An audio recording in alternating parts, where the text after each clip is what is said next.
bitch, a ribbon potato.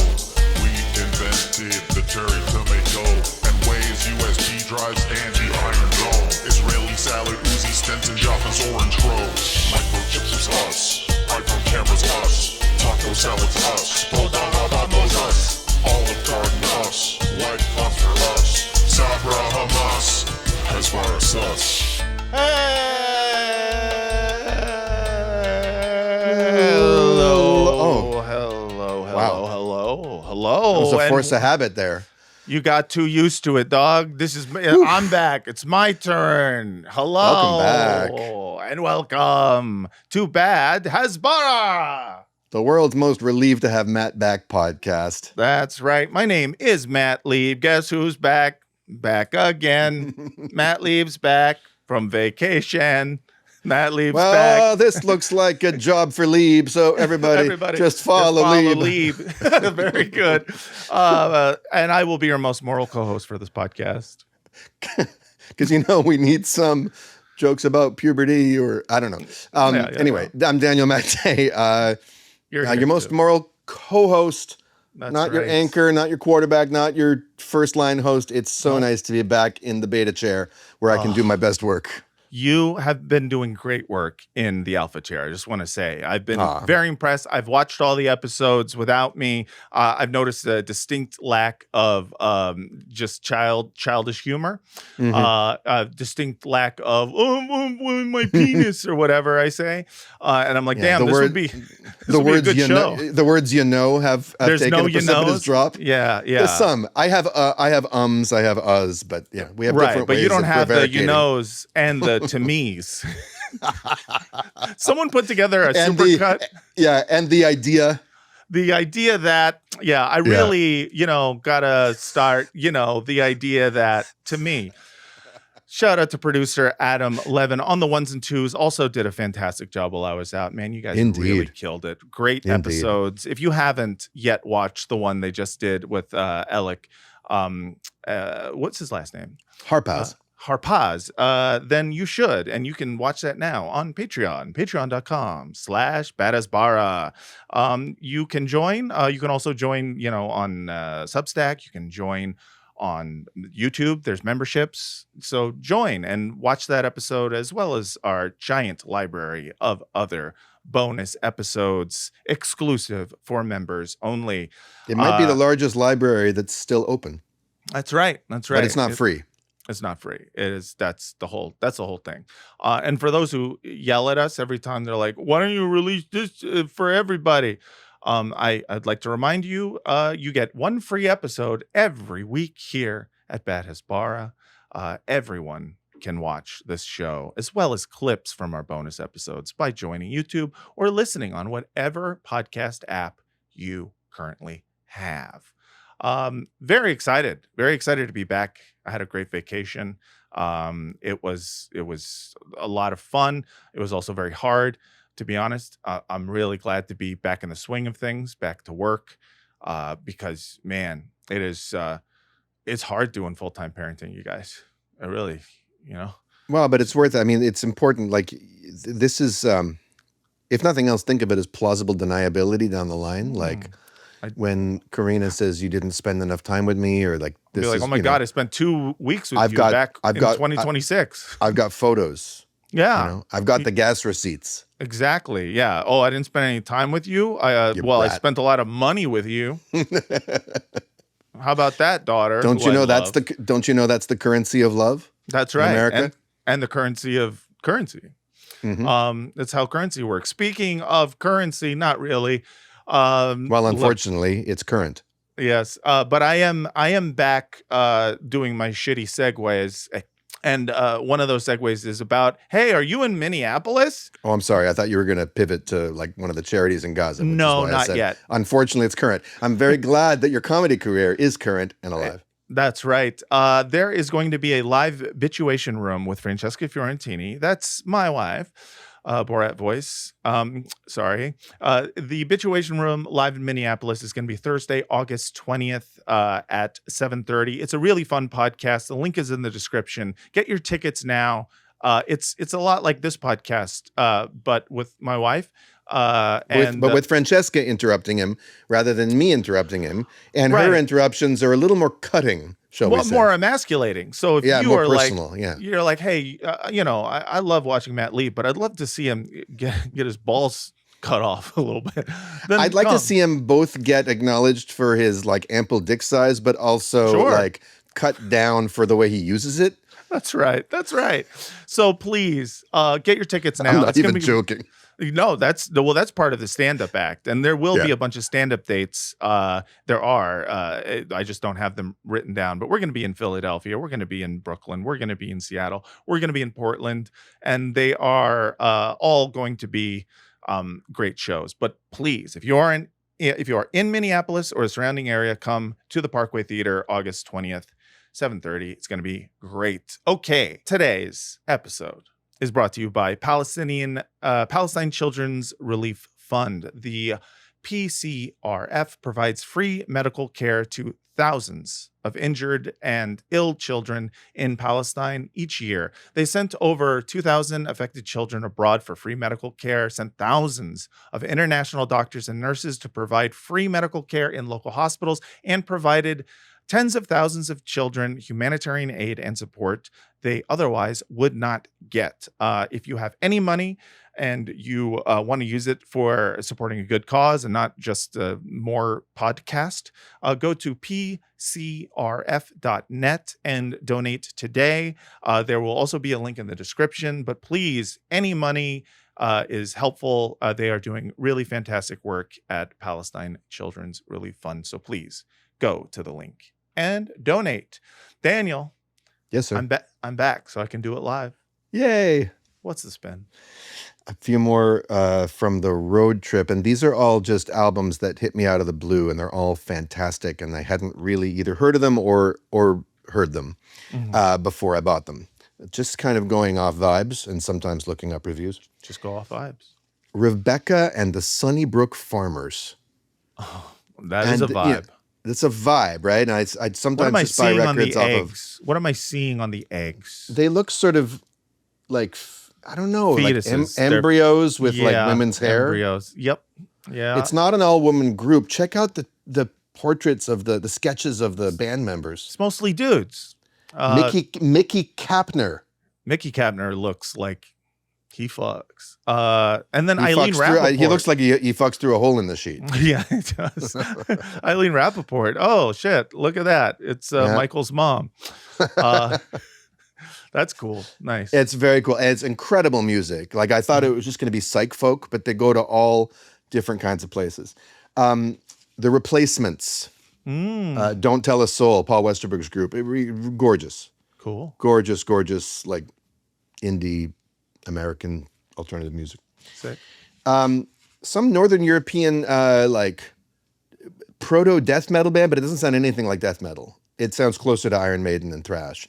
Merciful Fate Oh, with the album Melissa, cool. which is great. It's just awesome.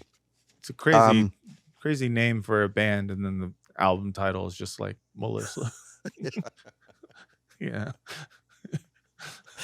It's my favorite band is Bloody Death with their new album, Greg. Hey, Melissa, I know math class is about to start, but I made an album and I named it after you. Yeah. The music, it's not really death metal. It's more kind of like an Iron Maiden type thing. I think you'll like it. It's a little bit melodic. Melissa you are- didn't like it. Next album is called Fuck You, Melissa. Fuck Melissa. Yeah.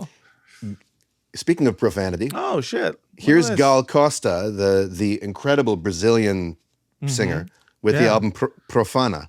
Yeah, with the album And this- Why So Serious? Seriously. And this she album, looks like the Joker. I'm telling you, the arrangements on this album are bonkers. It's like Yeah. it's like Donna Summer on acid, but not just disco. Like it's great. Cool. And then a couple of albums that each of you, Adam and Matt, in that order, may either I think we'll recognize and appreciate. This is the New Age Steppers with the album Action Battlefield. He's putting his hands up. He doesn't know. Well, the singer is Ari, whatever her name is, from the Slits, And there's also a former member of Public Image Limited in this. So, and it's kind of English dub music, right? Okay. Sort of multiracial group. Very cool. Rainbow Coalition of Dub. Exactly. And finally, Matt, you know what this is. You've seen this before. Oh, this is hell part yeah, of your canon. This is part That's of your right, core. Grizzly right? Bear, baby.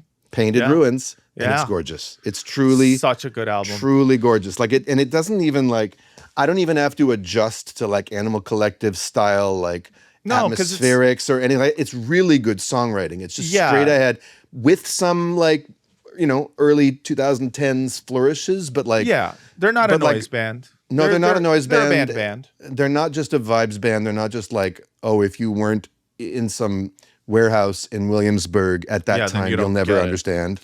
In fact, they were the first band that I saw have like their song in a car commercial that I recognized, and it was the first time I went, good for them, because there was a time when it was like, oh man, there's a bunch of sellouts. At some point in like 2010, everyone was just like, selling out is the only way to live. And so all those indie bands, except for Animal Collective, I don't think they ever had a song accessible enough to be in a VW commercial or whatever. But Grizzly Bear that's a good ass band. Cool. That is what is spinning. That's all great music, I'm sure. And now it is time to bring in our guest. Very excited for this one. This is someone who I have been reading for a while now, for the last 3 years, and is just someone I've seen around in some of my other favorite pods, like the Electronic Intifada live stream and whatnot. You've seen him also on Democracy Now! He is a journalist. He is from Gaza. Ladies and gentlemen and everyone else, welcome to the podcast, Muhammad Shehada. Hey, how you doing? Thanks so much for having me. Good to join the band here. I'm followed glad. your bits for a very long time with huge admiration. Oh, that's so awesome. I sometimes I'm embarrassed when someone says, "Oh yeah, I've seen your stuff," and I just go, "Yeah, is that good or bad?" Because I'm kind of a clown. I think sometimes we have some clownish things, but you liked it? Yeah, absolutely. In Arabic history, there was the biggest political thinker of his time was a clown called Juha, who used to make fun of the emperor and the empire by just adding a sense of humor and pretending to be an idiot so he wouldn't be hanged up. Wow. So jesters are not jesters. Even jesters are not a European creation. Wow. No. There's a lot of history about Juha in particular. There's a lot of mythology around that particular character. Oh, I love that. Matt. Archetypically, you're the trickster. Am I a shifty Jew? Is that what you're calling me? Are you saying I'm a trickster Jew? Are you doing a little anti-Semitism? Is that what you're saying about me? No, man, you're the coyote. Oh, okay. Wait, no, I'd be the Roadrunner. Not that coyote. I mean, in Native American lore. Oh, the coyote yes. is the trickster character in the. I'm familiar with Native American lore. I'm very familiar. I also like in what is the name of the jester you said, Muhammad? Juha. Joha? So that is, yep, exactly. I like that you described him as someone who pretends to be an idiot. And I'm like, yes, I am pretending. This is all a bit. I'm smart. Muhammad, really want to get to know you because this is for me, this is a rare treat to have someone whose writing I find just to be so insightful, and you just do a lot of great work. You've been keeping us informed about what's going on internally in Gaza, even as the rest of the news media has decided to stop covering it, as if nothing is happening, as if a ceasefire being declared ends any Israeli action against the Palestinian people there. Can you tell us a little bit about yourself? Like you're from Gaza. Tell us your story. I'm very terrible at bragging about myself. It's much easier for me to brag about you or Daniel here for hours extemporaneously. But basically, I would say my story with Gaza and Palestine. So my grandfather had just bought a piece of land around the 1940s in a village called Hamama. Great timing. And the Nakba happens exactly. He thought that it's a very good investment. So the Nakba happens right after. As soon as he was clapping and saying, "Yay, now I own property," then the Nakba happens. And Oh. the Israelis forgot about his village totally. They didn't touch it. So Wow. it was spared. And then What's it called? 5 or 6 months later, they remembered, okay, there is that village Hamama. So they went there with an operation called Operation Yoav.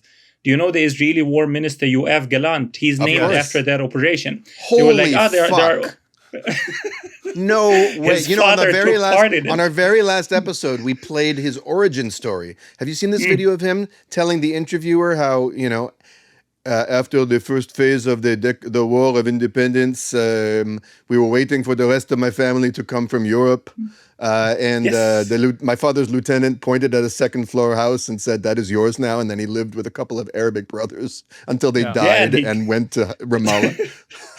And he was basically placed on the hips or the lap of one of the brothers who used to give him licorice and sweets and whatever. He's describing human shielding. Like, yeah, we kept them prisoners. They made us food, indentured labor, like slavery. So, and then one of them begged to be taken away because he couldn't handle them anymore. He begged to be taken to Ramallah on a truck and to lose his home. Yeah, but basically, so that Imagine village how is annoying. Imagine I'd how like to annoying live you have under to a- be. I'd like to live under a less intimate kind of occupation, please. Yeah, precisely. So that guy was like, please get me out of here. I miss my family out of this entire place. So basically, my grandfather was kicked out of that village, Hamama, by Yoav Gallant's father in Operation Yoav that he named his son after. So that's 1948. I think around November, December, and they were kicked out to Gaza. They ended up on the beach, nowhere to go, nothing that they had whatsoever. And then my grandfather had a tent that he got back then from this Quaker group from the United States. It was called the American Friends Service Committee.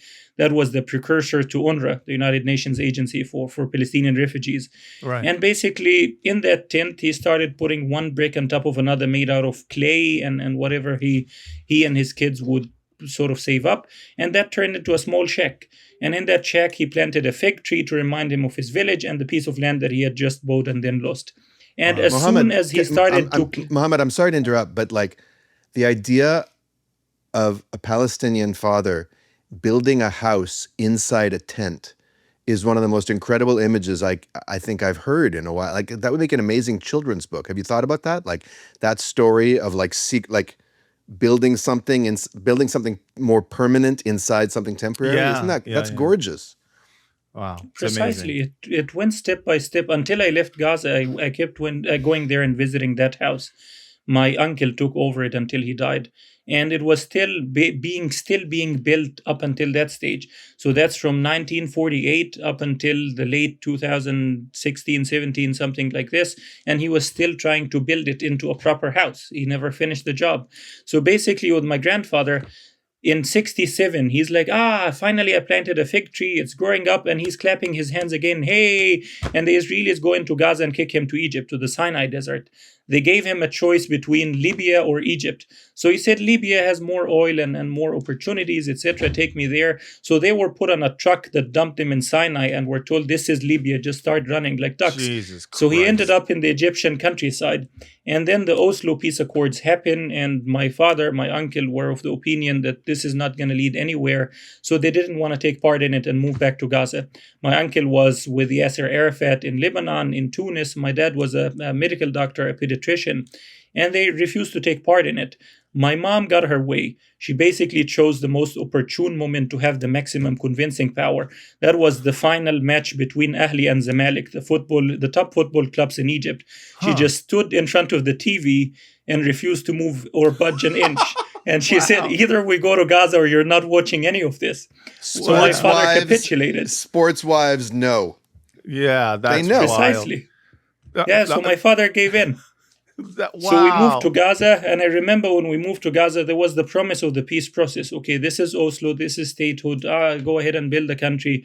Gaddafi kicked all the Palestinians out of Libya and said, go and build a country there and call it Israel, Palestine. And basically it was this is the promise of peace. And the first thing that happens for my dad, this sort of culture shock, is as soon as he steps foot in Gaza as a highly educated doctor with a master's degree, many years of experience, one of his cousins, very roughened up from the refugee camp, comes and visits. And he says, "How much do you make per month?" And my dad says it's about $250. And his cousin put one leg on top of the other, and he says, "I make that in a single day in Israel." He was a manual worker. So basically, the amount of the Palestinian salaries under this economy of the promised Palestinian state was entirely laughable. And then I think my first memory in Gaza was an airstrike, the first memory that I can remember. And that was, I think, around the end of the 90s. It was a newspaper right next to where we lived. Israel bombed it. It was called El Risala. How old were you at this time? So I was about 4 or 5 years old. Okay. And basically, when that newspaper was bombed, my parents, they tried to shield us from this entire conflict. So they didn't want to teach us anything about it. So they said it was thunder. They tried to give us this fake sense of normalcy. And then the day after, I went on the street and saw the floppy disk, back when floppy disks were a big fashion. So basically, they were burned and scattered everywhere. So that's the first memory I have. And then the second memory is checkpoints, because as soon as I was born, as soon as I went into Gaza, my parents were afraid, terrified that Israel is going to do it again. They're going to kick us out again. So every year we would have to go to Egypt and renew a residence permit for 1 or 2 years at the time. In case Israel kicks us out, we would have a place to live in. And basically, it turned out to be prophetic. So now my family are kicked out of Gaza. Some of them, some are still stuck there. And basically, growing up in Gaza, I think the first milestone was this 90s, early 2000s, the peace process. And there was this very instructive article in the New York Times in 1995, so 2 years after the peace process.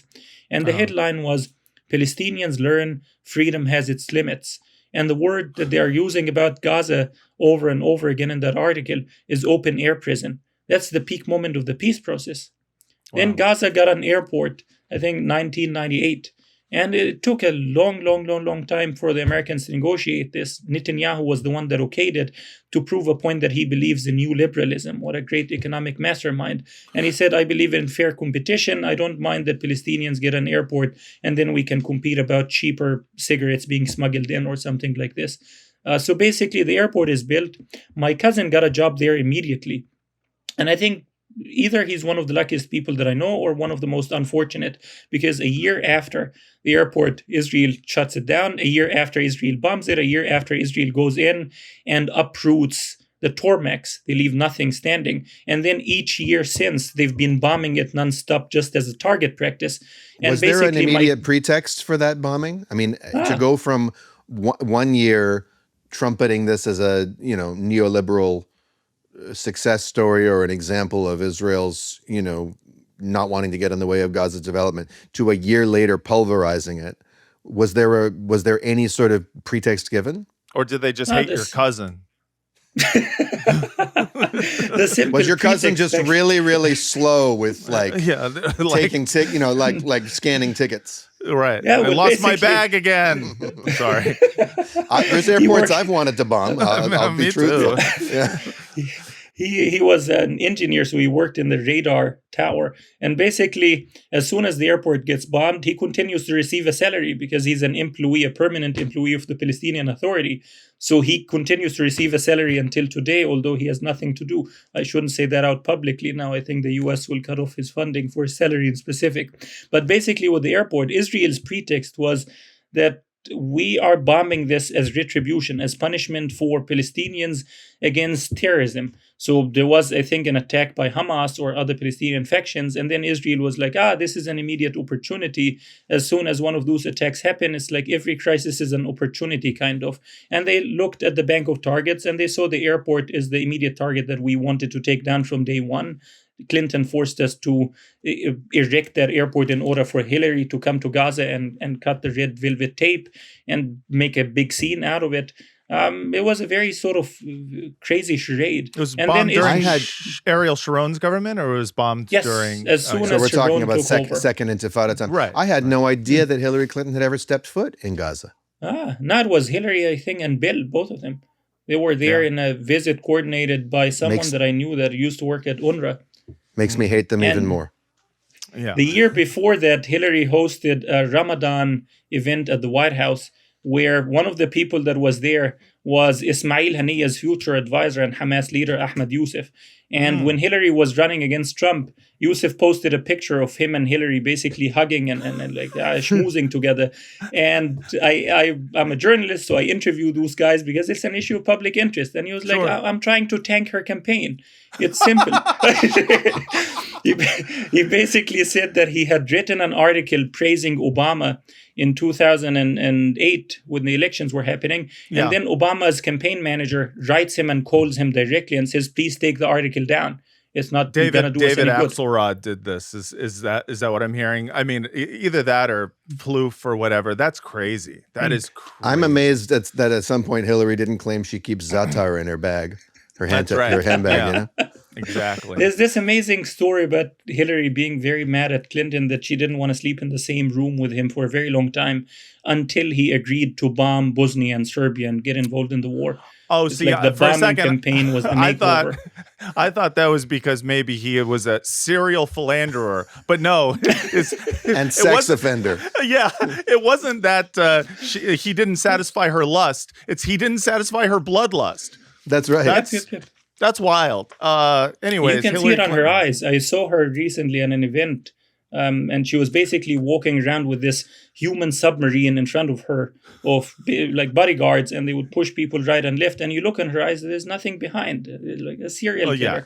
I remember when she was running against Trump, there was this American journalist that was asked about her, and his answer was very simple and concise. He said, she's a psychopath who wants to kill a lot of people.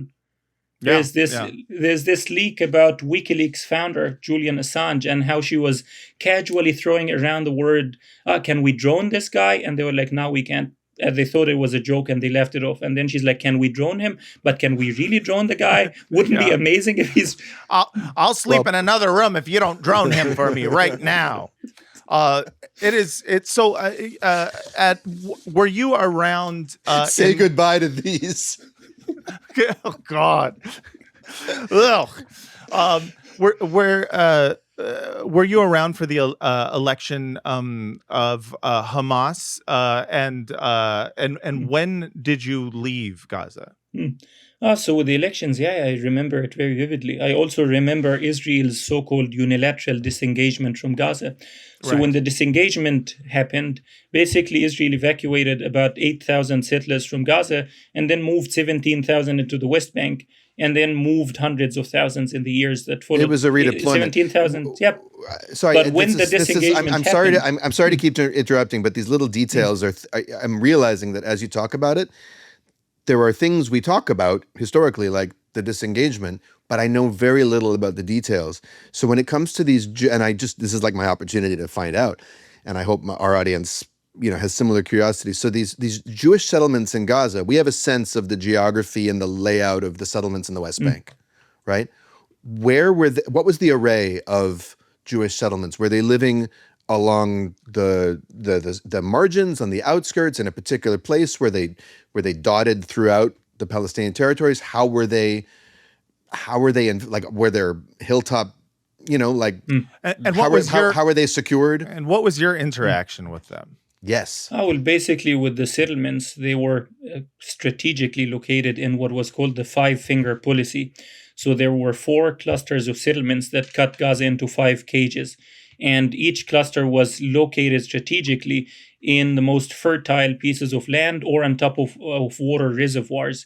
And basically, there's this later on the video that surfaced of Hamas digging up water pipes and the claim that, Hamas is digging up water pipes to make rockets instead of giving water to Gazans. And those water pipes were inside those evacuated settlements and continued to pump water out of Gaza into Israel. And were discovered by mere coincidence.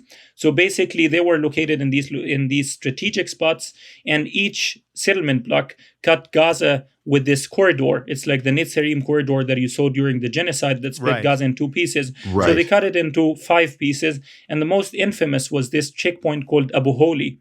Abu Holi, the father of the holy.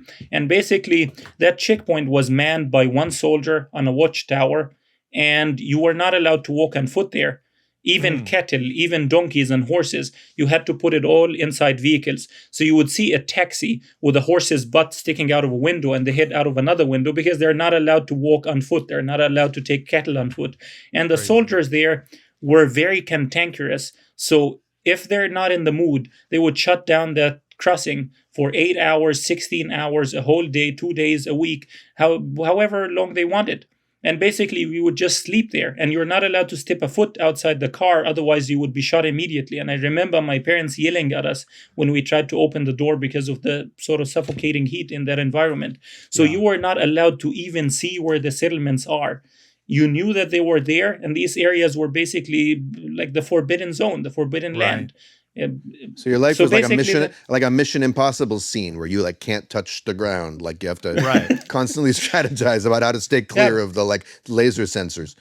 Precisely, until the day that the evacuation happened. So on right before the evacuation, the settlers in Gaza decide to march throughout Gaza on the beach. Thousands and thousands of people. And one person in Israel decides to fill some gasoline tanks with fuel and to try to blow up the highway. And today he's the Minister of Finance and a minister in the Defense Ministry. Bezalel Smotrich, yes. And he was interrogated over this. He was never indicted, never convicted. They let him go. They found him basically just hanging around the highway with a giant tank of gasoline. And he didn't say a word when they detained him and tried to interrogate him for multiple days. But in Gaza, when the settlers went on that rampage, it turned into an immediate curfew because they were heavily guarded to the teeth by Israeli soldiers. The soldiers shut down Gaza completely, and we were not allowed to go out. So we had to just stay indoors the whole day because the settlers are sort of venting off, blowing off some steam. When the settlements were evacuated, so it came with another thing. It came with two things. Number one, it allowed Israel to bomb Gaza 100 times more aggressively because they no longer had settlers there. So as soon as the settlements are evacuated, that's when Israel starts dropping those 2,000-pound bomb on Gaza immediately. And it was not something that was secret, clandestine. Israeli politicians, so Benjamin Netanyahu was in the Likud government back then, Kadima, Ariel Sharon, and then he dissented and defected. But him and others were saying on the record, leaving Gaza would allow us to bomb it 10 times more. And the other thing they were saying was, and that's a verbatim quote that I memorized from Ehud Olmert, who was deputy prime minister, then became prime minister. He said, well, the Palestinians are moving from the Algerian model to the South African model. Liberation being substituted with equality, full rights for all.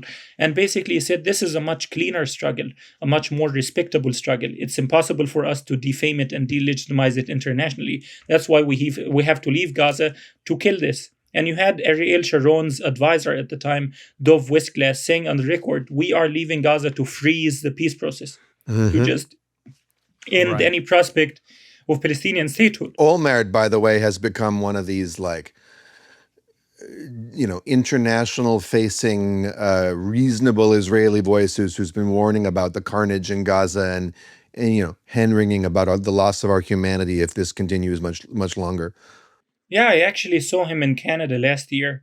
And we sat down together to discuss the genocide in Gaza. And he said that if he was prime minister, he would have accepted Hamas's offer immediately. That would have been the rational thing, to accept taking in all the hostages and postpone the genocide or postpone the military operations.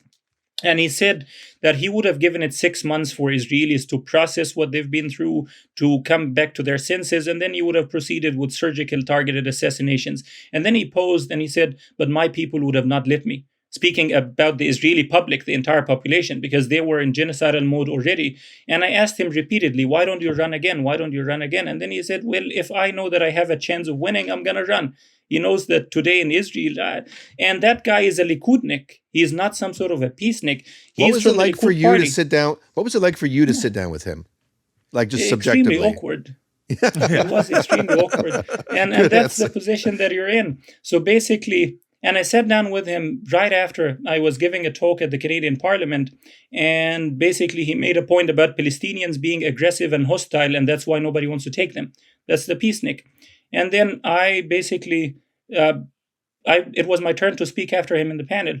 And I said to that guy, well, Olmert said that Palestinians are hostile and aggressive. I'm going to give you this very simple anecdote. This person right in front of you, Ehud Olmert, is personally directly responsible for the killing of my own father by starvation and disease. because he's the one that imposed the siege on Gaza, 2006. And before I got to mourn my father in 2008, he started bombing us right and left and sending us fleeing like cockroaches. Wherever you fled, they would bomb you there as well. So there was nowhere to hide.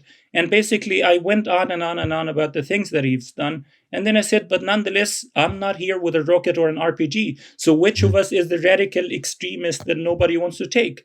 And Good for you. basically, the day after, he sent his protege, and his protege said that Olmert found you to be an intellectual, and he'd like to invite you for breakfast. But basically, he cut me off when I gave that speech on the panel, and he said, you said outrageous things. So I responded by saying, okay, I'm going to give you that bit. If you can debunk a single word that I said, I'm going to donate everything I have to Israel, which is not much. It's the suit that I was wearing. But would you do it if it was the other way around, if I debunk some of the shit that you've been saying? And then he didn't say much other than, I tried to give you peace, I tried to give you statehood, and your president walked away from it, blah, blah, blah. But I'm the next surprised he morning, didn't. I'm surprised he didn't say, if you hadn't, raided and burned down all the greenhouses after the disengagement, then there maybe wouldn't have been so much starvation. Right. Because Yeah, that's and what they- we always hear, is that, we Yes. left you this ample infrastructure for, You could have been Singapore. You could have. Yeah, that's what they constantly say. But basically, with the evacuation of Gaza, the second point about it was to cut the entire Palestinian labor force in Gaza completely and cause, as Sarah Roy, the Harvard leading economist, put it, the worst economic depression in modern history. So that cousin of my father that came and visited and bragged about how much money he made compared to my father's very modest salary, he came back to us after the evacuation begging for money because he was immediately out of job. He went bankrupt. Didn't take much before all his savings were squandered. And so it came with evacuation coupled with complete economic shock, biggest economic depression in modern history, and complete closure of Gaza. And then the dimension about the greenhouses. So when the settlements were evacuated, my school arranged a field trip to the settlements so that we were kids at the time, so that we would go and see what's happening there. And we went there. There was a building that was left, and I think it was a synagogue, and it was turned into a university. The building was abandoned. They took everything out of it. It's because Ariel Sharon refused to have the symbolism or the spectacle of destroying a synagogue. So Palestinians preserved it, turned it into a university. It's a campus. I think Israel bombed it during this genocide. So that's what that was. Preserving is what Arabs do with synagogues, by the way. Yeah. Yeah, well, Preserve there it, is a like, symmetry no matter in where you're Gaza. talking about, Morocco, Lebanon, Syria, Iraq, they take care of those buildings, generally speaking. Yeah, when Israeli soldiers invaded Gaza during the genocide, they were surprised to find Jewish cemeteries inside That's right. Gaza in pristine condition. But basically, the other dimension about the greenhouses. So as soon as the disengagement happens, a process of looting unfolds. People start to stampede to take whatever they find in the settlements. So it was not burning, it was not rage, it was not ungratefulness. It was looting by people that were basically sent into Economically bankruptcy and desperate. poverty. Yes. Yeah. Yes. And after that, Hamas built 100 times more greenhouses in Gaza. That was an article that Peter Beinart wrote in Haaretz, and the headline of it, I think it was 2014, it was debunking 3 myths about Gaza. And he said Hamas built many, many, many-fold greenhouses as the ones that were built by this Australian philanthropist around the evacuation. The problem is that none of this stuff was allowed to be exported. So it just basically rotted inside.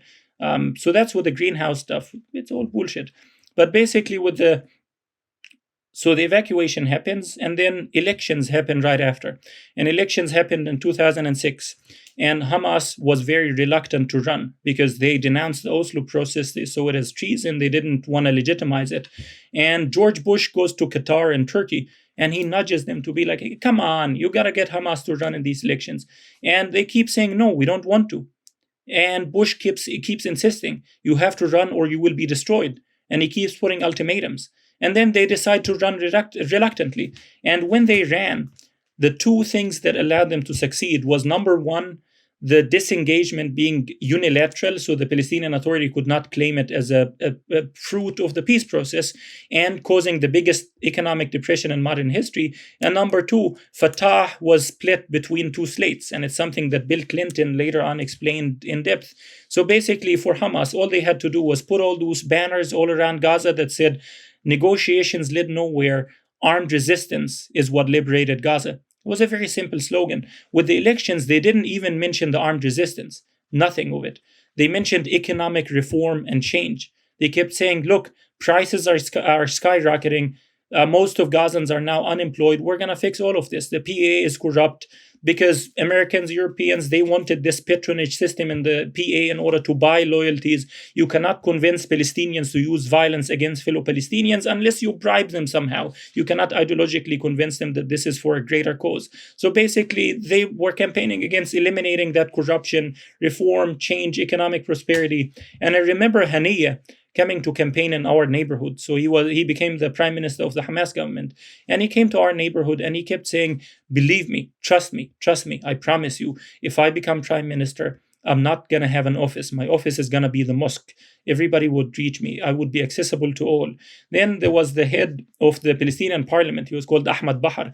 He also came to our neighborhood in a very, very old Subaru car, this Japanese, I think it's now defunct brand. And it's from the 1960s. And the car was like a cartoonish sort of piece of junk. And he pointed at it repeatedly. And he said, look, if I ever change that car, know that I've gotten a change of heart. I've been corrupted by the material possessions of this world, and I'm no longer fit for office. Later on, he that's a really good campaigning right there, I gotta say. Yeah, it was very simple. With Haniya, he was very accessible, but he had a big office. With this guy, Ahmad Bahar, he kept the Subaru, but he had a giant Jeep. He had like an armored vehicle that cost something like $60,000. And basically, it's because a lot of Israeli taxes and tariffs on getting a car into Gaza. And they would legitimize it by saying we needed that vehicle because there were multiple assassination attempts against us. I'm not sure. Well, look, also sometimes you have to update. Sometimes you have to update things. I mean, Woke One was crazy. This channel. Yeah, precisely. Going back a second, I'm a little hung up on. I was determined to get that line in here somewhere. Woke One is crazy. Woke One is crazy. I think somewhere today, and that was the opportunity.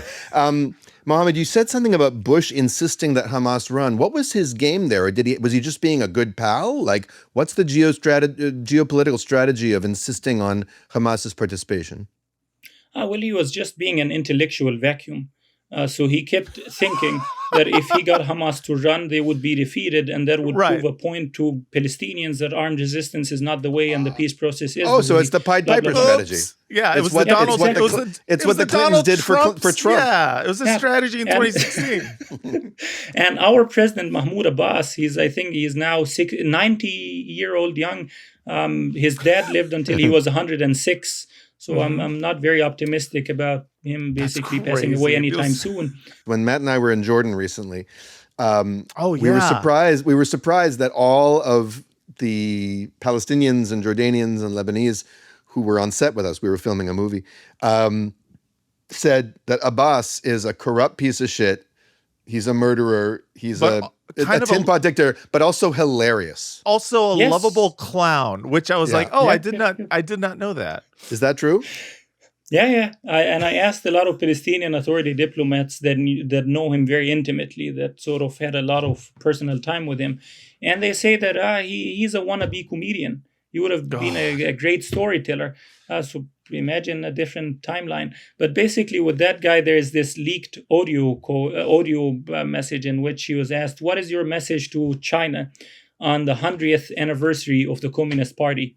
And he says, fuck China with a shoe, fuck China's sister's something vagina, and then he says, fuck the United States, and he keeps going and naming every single country on the map like some sort of Looney Tune educational moment. He pulls out a globe and points to successive countries and says, fuck Finland with a stick.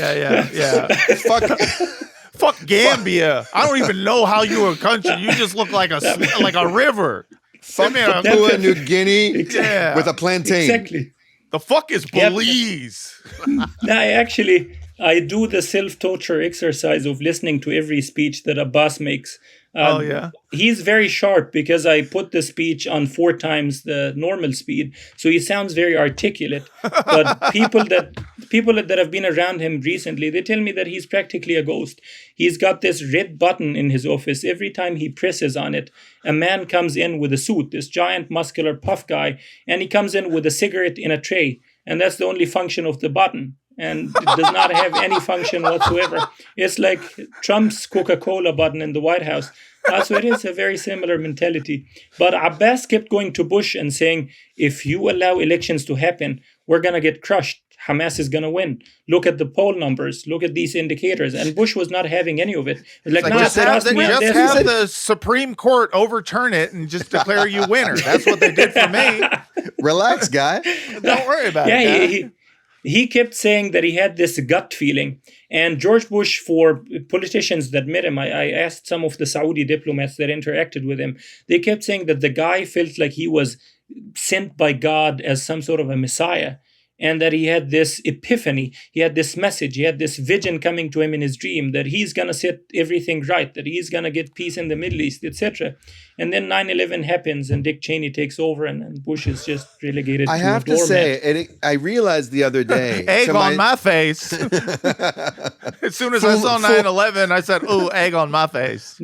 Fool me thrice. Fool me thrice. Shame on, ain't gonna get fooled again. Yeah. I mean, it occurred to me the other day, it kind of shocked me to realize this, that George W. Bush is by far the most appealing, likable, endearing ex-president since Jimmy Carter. Is He he? is. You see him with his paintings. You see him posing at baseball games. There's just Yeah. I would like to have a In beer the with way, him. like a I would like to have two-legged a beer with dog him is the now. cutest dog. You know, Fine, but cuter than whatever dog Obama would be, that's true. or I mean, Biden, or his father. You know, George. I don't think you're going to get a lot of agreement on who's the most likable. I don't need agreement. I'm correct. yeah. You're like, he's I like actually he comes off innocuous now, as opposed to the others Sure. who are constantly showing up, sticking their nose in bullshit business that isn't theirs and making things worse. Okay. Yeah, fair with enough. Biden, he had this very cuddly, warm ASMR voice. It's like he's whispering to a microphone all the time, but with Nazi-level propaganda shit. Like, That's right. Palestinians make ISIS look like angels. Al-Qaeda would have been embarrassed to see what's happening. And he had this very endearing I've voice. seen pictures of beheaded babies, man. Come on, Yeah, man. exactly. Yep. I'm just I saying, remember that night You got to when this drink a little bit unfolded. more blood. I'm sorry. Go ahead. When he said that he saw the pictures of the beheaded babies, I started vomiting. There's this human nature that refuses violence against children. And I started sort of sweating and getting into a panic attack. And I started crying hysterically. I was like, how can this even happen? And then about an hour and a half later, the White House says, no, he never saw anything. The guy is making it up. And Wow. I did the same sort of bit as Mahmoud Abbas in that moment about China with a shoe. Yeah. Fuck Biden. Fuck America. No, but Yeah. And then we saw the basic, like everything that they made as an allegation about what Hamas did on October 7th, the beheading of babies, the burning of babies alive, etc. They did it in front of our eyes in Gaza with no reaction whatsoever. The only reaction that I got was this Israeli politician, Yair Golan, that said Israel is killing children in Gaza as a hobby. And then he walked it back immediately. He said, no, I didn't mean this. I meant Netanyahu is exploiting, blah, blah. And then he malfunctioned like a robot. And do you know what Netanyahu's biggest campaign ad in this election is? He put out a picture of an article in the Telegraph that he somehow got published there. And the headline of the article was, this is the opposition leader to Netanyahu. He accused Israel of killing children. And then Netanyahu posted this on Twitter and said, look what the Telegraph is saying about my opponents.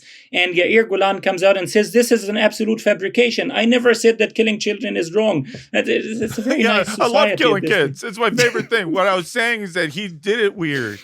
Netanyahu did it in kind of a weird way. I'd kill children in a better way. That is, it's so, that's incredibly depressing, the balllessness of literally any Israeli leader, including Ehud Olmert, who I love, told you, oh man, if I had been there, I totally would have done it better. I wouldn't have done genocide at all. Unless a bunch of people got mad at me. He admitted to you that he would have backed down because the people would have been mad at him. That is precisely. Just that is a S tier level total cowardice. Was it Yair Golan or Yair Lapid? I get my Yair's No, mixed it's up. the Yair Golan. I'm talking about the guy. I mean the guy who recently said that if you kill children in a war, you should apologize, and you should Ah, mean it. Oh yeah, I who think it said was that? Yair don't Lapid. think maybe. Yeah, He said it in Although English. Yair Lapid is also a fascinating figure. He is the guy that was asked, he's like a liberal, secular, progressive, left-wing guy, and then he gets asked, what do you think Israel's borders end? And he said, the biblical borders, Saudi Arabia, Jordan, Turkey, Yeah. Lebanon. Yeah. Yeah, but he's a very lovely character. Yeah, It's like you have...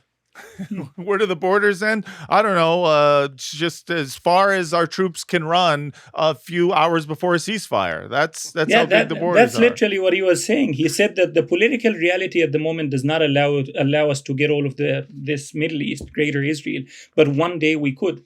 He was very honest about it. So on the one hand, he's saying, there is no God. I don't believe in God, blah, blah, blah. And then on the other side, he's the Bible. God promised us this greater They Middle love East. it. Yeah. Yeah, they love to bring out the Bible that they're like, also, I don't believe in, as I am secular and totally moderate and normal.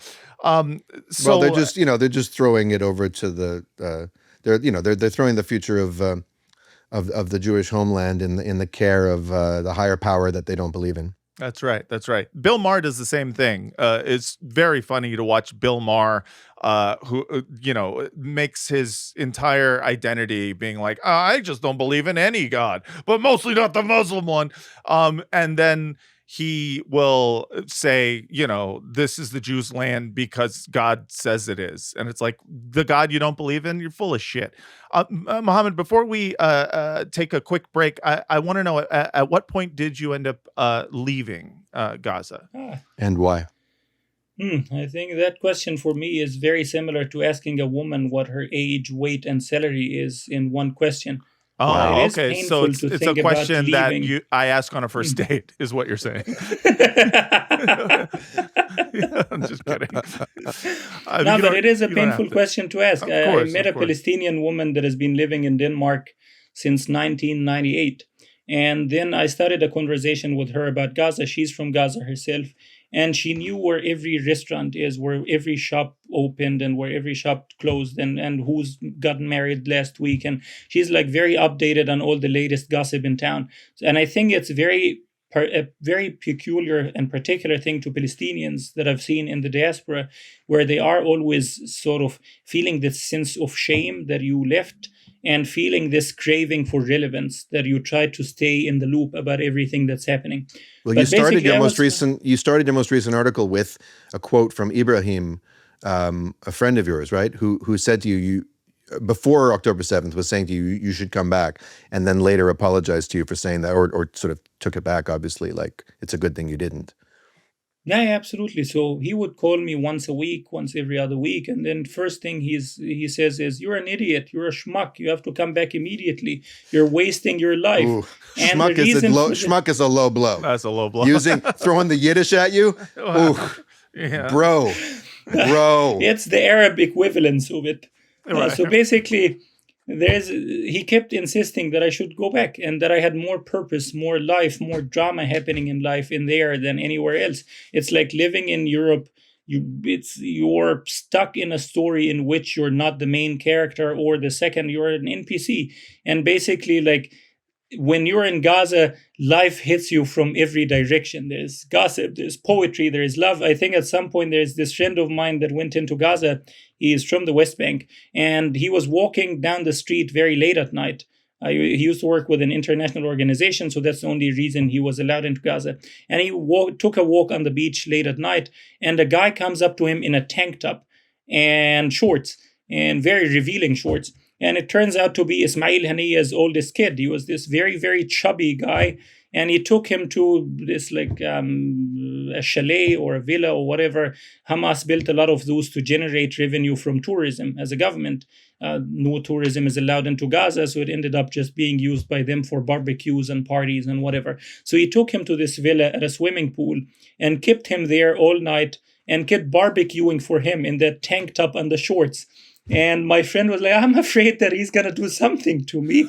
And I'm not talking about violence. So basically, this element of storytelling in Gaza where there's always something happening. I miss that a lot. But so basically, with the element of Ibrahim, he kept insisting that I go back because he was a programmer. And that was a very minuscule fraction of the population that managed to earn a living remotely. So they had a decent life, but that life was very limited. So even though he made a decent income out of having clients from the US, Europe, Gulf countries, etc., he made a lot of money out of this inside Gaza. He was a very brilliant programmer. And basically, even though he made that decent income, there was nothing to spend it on. Like, there's only those 2 cafes, the restaurant, the mall, the villa that Hania's son goes to barbecue in his underwear, and not much else. So basically, he ended up being sort of caged, bored out of his mind. And every other year, there's another Israeli full-scale military escalation in Gaza, or as Putin and Israel prefer to call it, special military operation. So there is this dimension. And then there's the dimension that life in Gaza was taking a visible toll on his own kid, Muhammad. So his kid was having night terrors, having seizures, getting stiff at night, standing up and yelling and screaming. He didn't talk until a very late age. He was wetting the bed. He had nightmares all the time. And that kid, Muhammad, he was born, I think, around 2021. And then as soon as he's born, Israel starts a war on Gaza. A couple of months later, 2021, then Israel starts another escalation, a high-level, high-tech killing spree, a military operation in 2022 and in early 2023, and then the genocide. So that kid, he's now about 5 years old. He's lived through 5 wars or 5 escalations. It's insane. But for Ibrahim, he still kept the hope that, here it's your people, it's a society, come back. And then the genocide happens, and the first thing the Israelis do is burn down his house, and then bomb his family's house, and took away everything he had. Nothing was left. The savings that he had built up, all of them evaporated in the matter of months because prices went up at 6,000%. People were weighing sugar like cocaine. You would go to a dealer hidden somewhere, like in a smuggling underground, and then he would give you a little bit of sugar in a tiny, tiny spoon on the back of your palm, and that you would walk back to your family very proud about it. So basically, all his savings were gone. And he was displaced, I think, about 10 times or more. So at some point, he called me and he said, "Please forgive me. I was an idiot for telling you to come back. Remember me and pray for me." And it's basically, he's been stuck ever since in a tent on the street, unable to work, unable to have any income, and unable to have any life whatsoever. But nonetheless, every time that I tell him, I try to give him solace and say, "Ibrahim, I'm going to find a way to get you out of Gaza." And I try to say to him to give him any kind of hope whatsoever. And his answer is, I don't want to go out. I want to stay here. Wow. I just want my life back. That's incredible.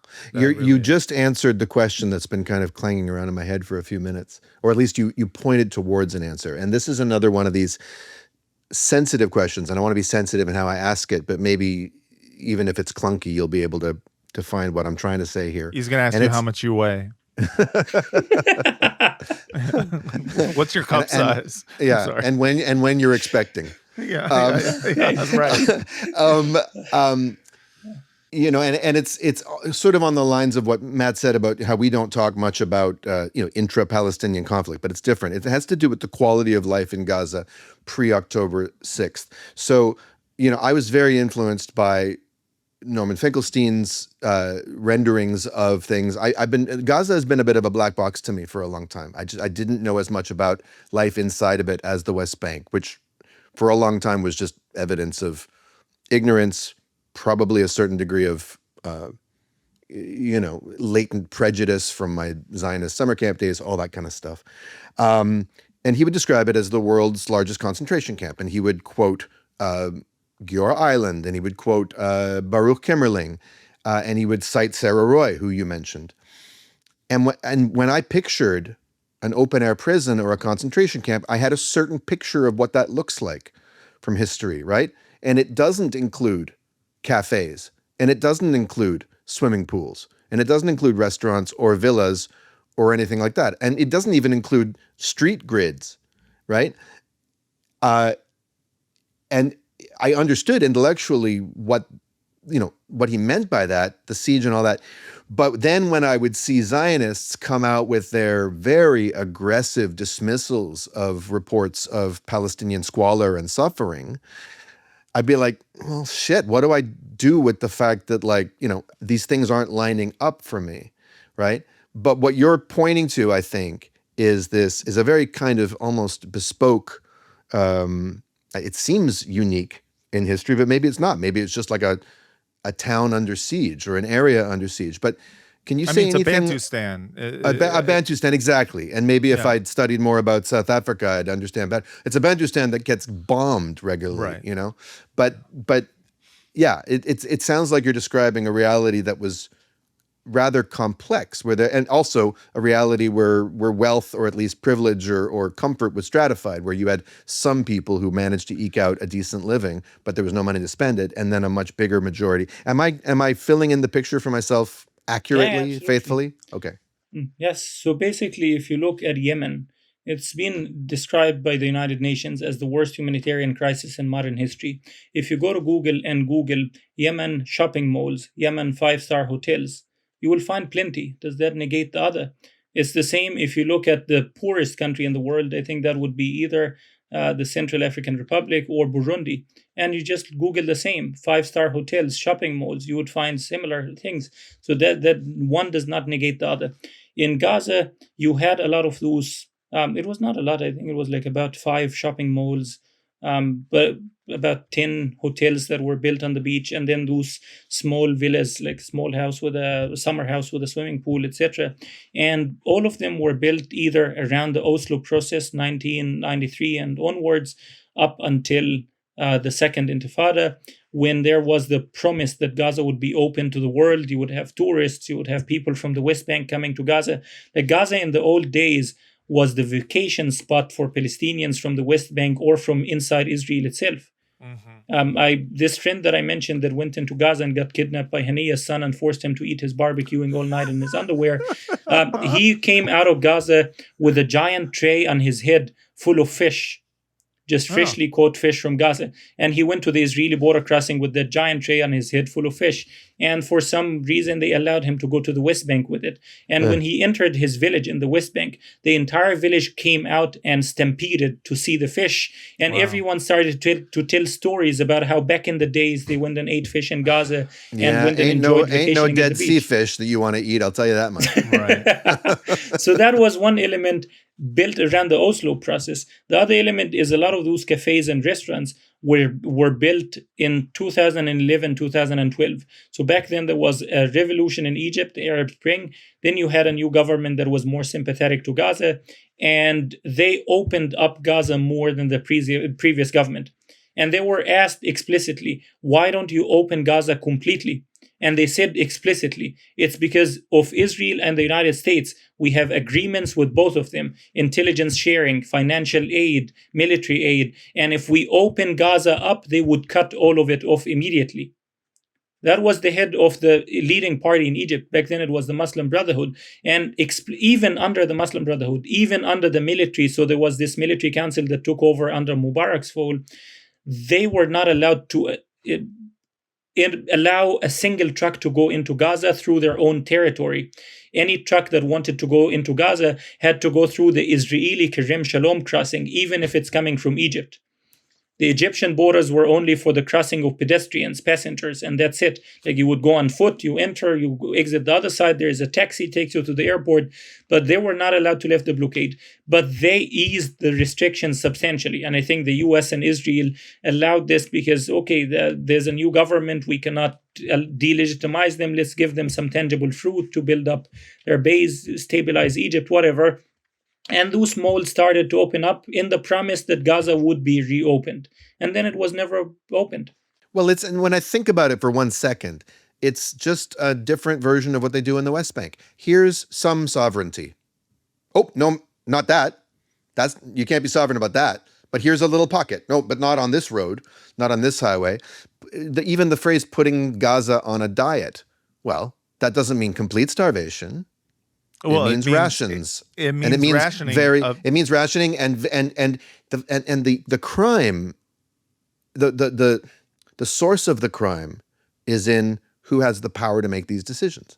If anyone outside Gaza has the power to make these decisions, that's a crime. Like that's like no matter what shifting conditions, like you can't use a picture of a Palestinian looking well-fed in Gaza as an argument for anything. Because the point is, Palestinians are under the thumb of another power. Yep, and the well-fed children are less than 1% of the population.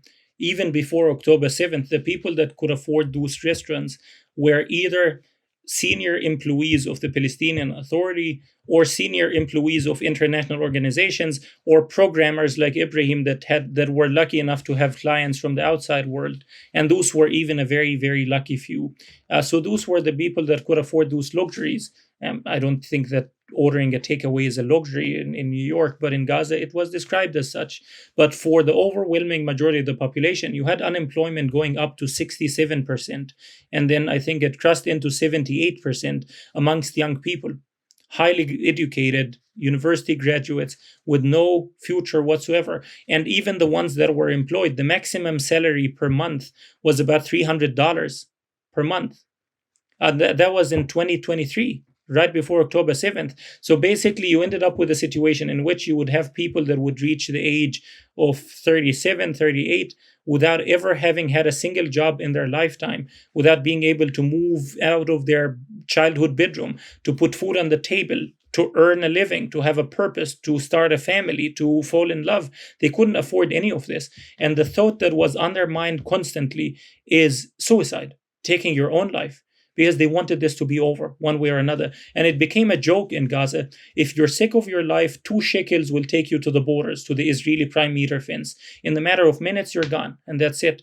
And not even the prime meter fence, just take a walk by the beach. I was once sitting with my late friend Ali at the beach in Gaza and gazing at the sunset, and then an Israeli boat fired a bullet right between the both of us. It landed in between the both of us, and it's just for fun. And we ended up immediately fleeing the area. It was just for the fun of it. So basically, you have this situation. And that is the most sort of sinister aspect of the siege on Gaza, is what academics would call slow violence. If you go and carpet bomb a population, you would immediately get this global outrage. Your hands would be tied. You would be sanctioned. You would be buried alive.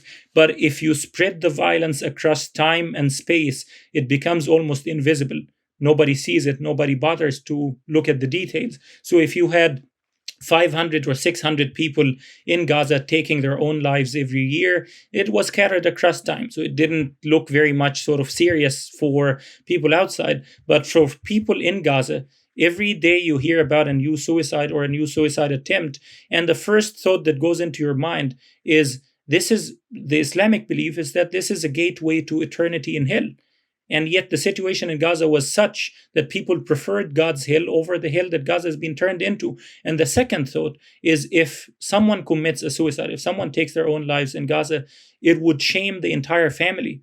So if he had siblings, sisters, brothers, they wouldn't be able to get married. The family's reputation, this family is unstable or mentally ill or something. You wouldn't want to take a risk. If you're living in a situation with absolute desperation, you don't want to take risks.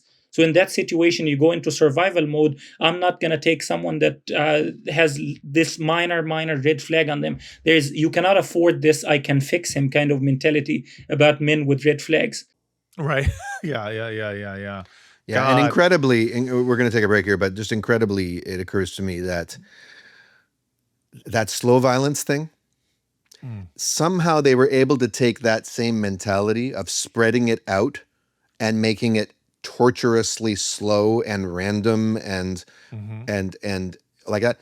They were able to scale that up to by fast a violence. factor of 1,000. Yeah, but still the slow version of the fast violence, which they can then use when you say it's a genocide. No, it's not.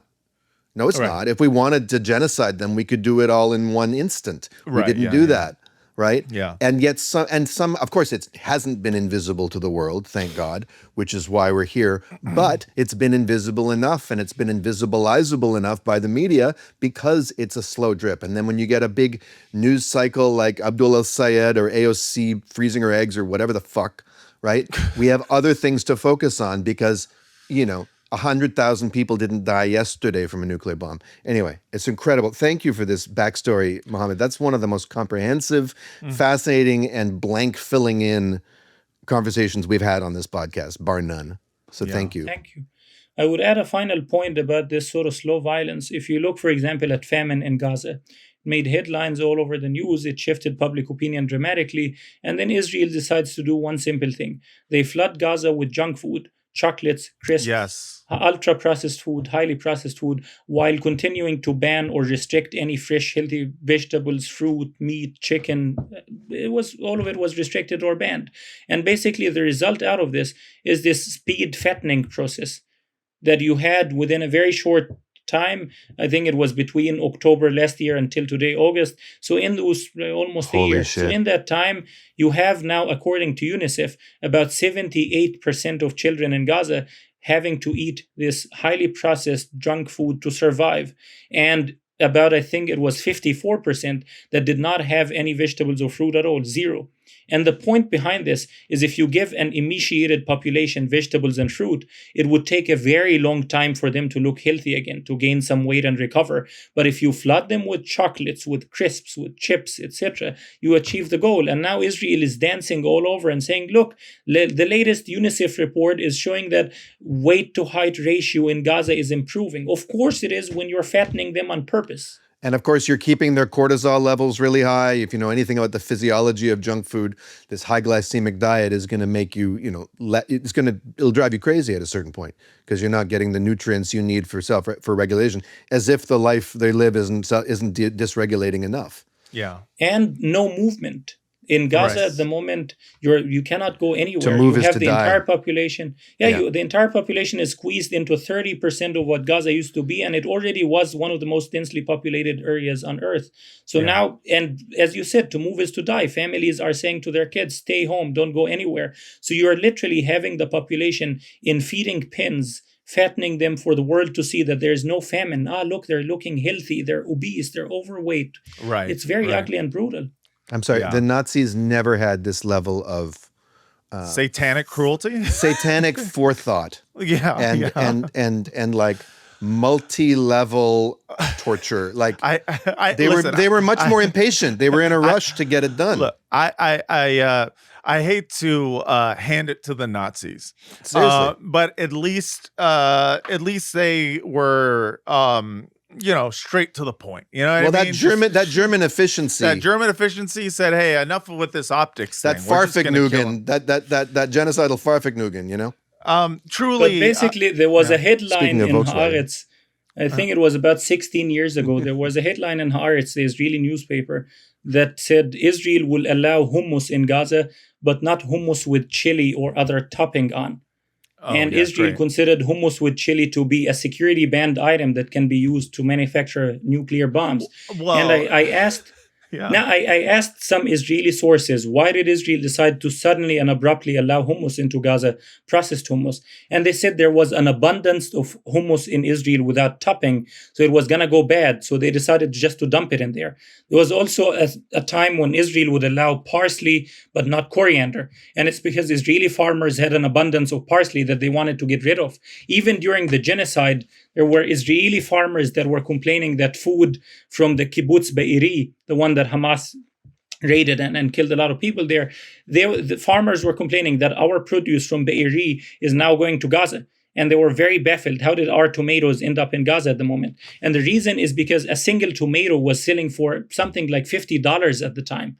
So they said, okay, let's dump it there. It's going to make a lot of money. Yeah, just straight war profiteering. Yeah, the brother of Israel's Shin Bet director, so that's the Internal Intelligence and Security Agency, David Zinni, his brother was recently indicted on charges of profiting up to $5 million of smuggling things into Gaza at astronomical prices to make money quickly. Well, I still remember when Netanyahu went to the United Nations and claimed that Hamas was, 2 weeks away from developing hummus with pine nuts. That's right. We have to take a break, everybody. That's right. We do. It is required for us to take a break. I do think it's really I do think part of the reason you're right is that they had this excess of coriander and excess of plain hummus, but I also think that Israelis were also it's too spicy.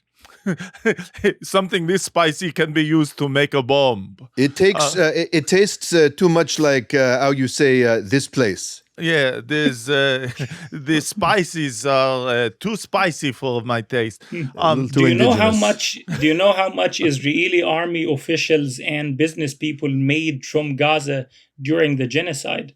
I can't imagine. It's $2 billion in bribes. That's not the profit. It's just the bribes to allow things in. $2 billion. Please stick around, listen to these ads. We'll be right back.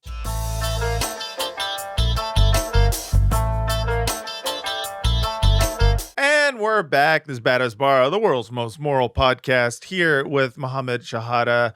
How are you doing, Muhammad? Was that break? Was that break long? Who knows? No, not at all. How good. I think I just need to keep it a bit more light than the first half. Well, I have bad down the rabbit hole. I have bad news. It was remarkably nimbly handled. Yeah. It's us who are less nimble. We got to work out more. What am I saying? We need to talk to you about some of the more recent news that I want to get your thoughts on. Once again, Israel is sabotaging peace talks with Hamas, with Netanyahu publicly rejecting the 15-point Gaza peace plan by Trump's Board of Peace. This is from CNN, just a few sentences here. Israeli Prime Minister Benjamin Netanyahu on Sunday said his country rejects the latest U.S.-backed peace plan for Gaza, demanding the full disarmament of Hamas before any Israeli forces withdraw. The comments come more than a week after Trump announced a breakthrough in negotiations with his Board of Peace, issuing a new 15-point plan aimed at securing lasting peace in the territory. But in his first remarks directly addressing the plan, Netanyahu said, quote, "I want to be precise here. Israel rejects the 15-point document." He said the Israeli military would not withdraw at all until Hamas is genuinely disarmed and will continue to thwart threats against our forces and citizens. He went on to say that the document was anti-Semitic because a 6-pointed document would have been just fine. That's right. Or an 18-pointed document. But 15 too is many points. 15, right. 15 is a multiple of none of the Jewish holy numbers. So that's right. It's insulting. So you recently wrote an article for 972 magazine about the new Hamas political leader, Khalil al-Hayya, and about the pressure Hamas is facing internally with the Palestinian people in Gaza. I just wanted to talk a little bit about this article and also as it sort of relates to Israel's sabotaging of this peace process. You wrote about sort of the ways in which their new demands are, you wrote specifically, intentionally unworkable. What is it about these new demands that are intentionally unworkable? Oh, well, basically, I think a process is a misnomer. When this Trump deal was signed in October last year, I was briefed on the minutes of a meeting between a colleague and an Arab head of state from one of the mediating countries. And he was asked, okay, what is your impression of the plan? And he said, this is not a framework. This is not a process. This is not a plan. It's a spectacle. It's a PR stunt. And he explained very explicitly that the only reason why this Trump-Gaza plan unfolded in the first place, it's because Trump wanted the Nobel Peace Prize. So he literally said, that head of state said, Steve Witkoff, Jared Kushner, kept coming to us every single day and saying, you gotta get a deal done before Friday. That's when the Nobel Peace Prize would be announced. Submission cutoffs are happening. Come on, man, get a deal done. Yeah. So if you I'm never going to use the term peace process again. I'm going to call it a peace pageant. Yeah, exactly. So if you look at the dates, when was the plan signed? It was signed on Thursday, I think October 7th or something like this. And it went into effect the next morning on the day of the Nobel Peace Prize. Wow. Because Israel refused to allow the deal to go into effect immediately, but Trump wanted it signed the day before so that Norway would get a hint and give him the prize. Very, very petty politics. So that's the first thing. It was never meant to be a process. And the mediating countries that got it signed, the biggest ambition that they had is that this would allow a little bit more food into Gaza and slow down the killing a little bit. That was literally the ceiling of ambition there. The only people that took the plan seriously were just the Palestinians. Right. And that's the problem here. with the European Union, with mainstream media, with U.S. Democrats, Hillary Clinton. Everyone just pretended that the Gaza problem is solved, the genocide is over, now it's time to move on. And they kept saying, this is the only plan in town, this is the only game in town, you have to work with it, otherwise don't come and complain about Gaza. It's so heartening that Hillary finally found something to align with Trump on. Yeah. You know? Yeah, nice. Precisely. I love Bearing the bipartisan hatchet. shit. Yeah. Yeah, that's my president. Yeah, exactly. Still with her. Still Got that withering. bumper stick. Still withering.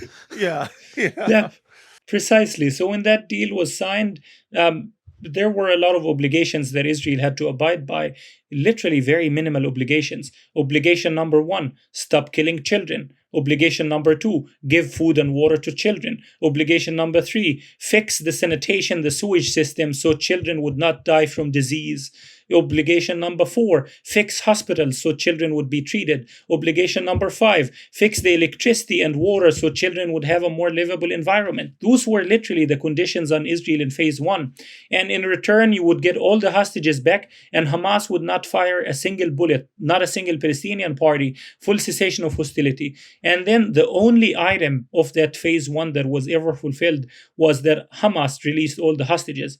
Israel was supposed to do a prisoner swap, and part of that swap was release all women and children that are held in Israeli prisons without trial. Yes. And Israel never did. Until today, Israel is holding, I think, about 370 children, and I think something about 170 women. Although that was part of the prisoner swap. Right. And their phase 1 obligations, the Israeli government has not met any of those phase 1 obligations. So the idea that they will go through phase 2 and it seems, insane to, I think, anyone who's been paying attention to it. That's when that's when Israel pulled out like some postmodern Judith Butler kind of thing of like women and children are a construct. That's right. Yeah. What is a child? Age ain't nothing but a number, says We will be Al screening Kelly. Matt Walsh's documentary on the Gaza wall. What is a woman anyway? What is a girl? Yeah, precisely.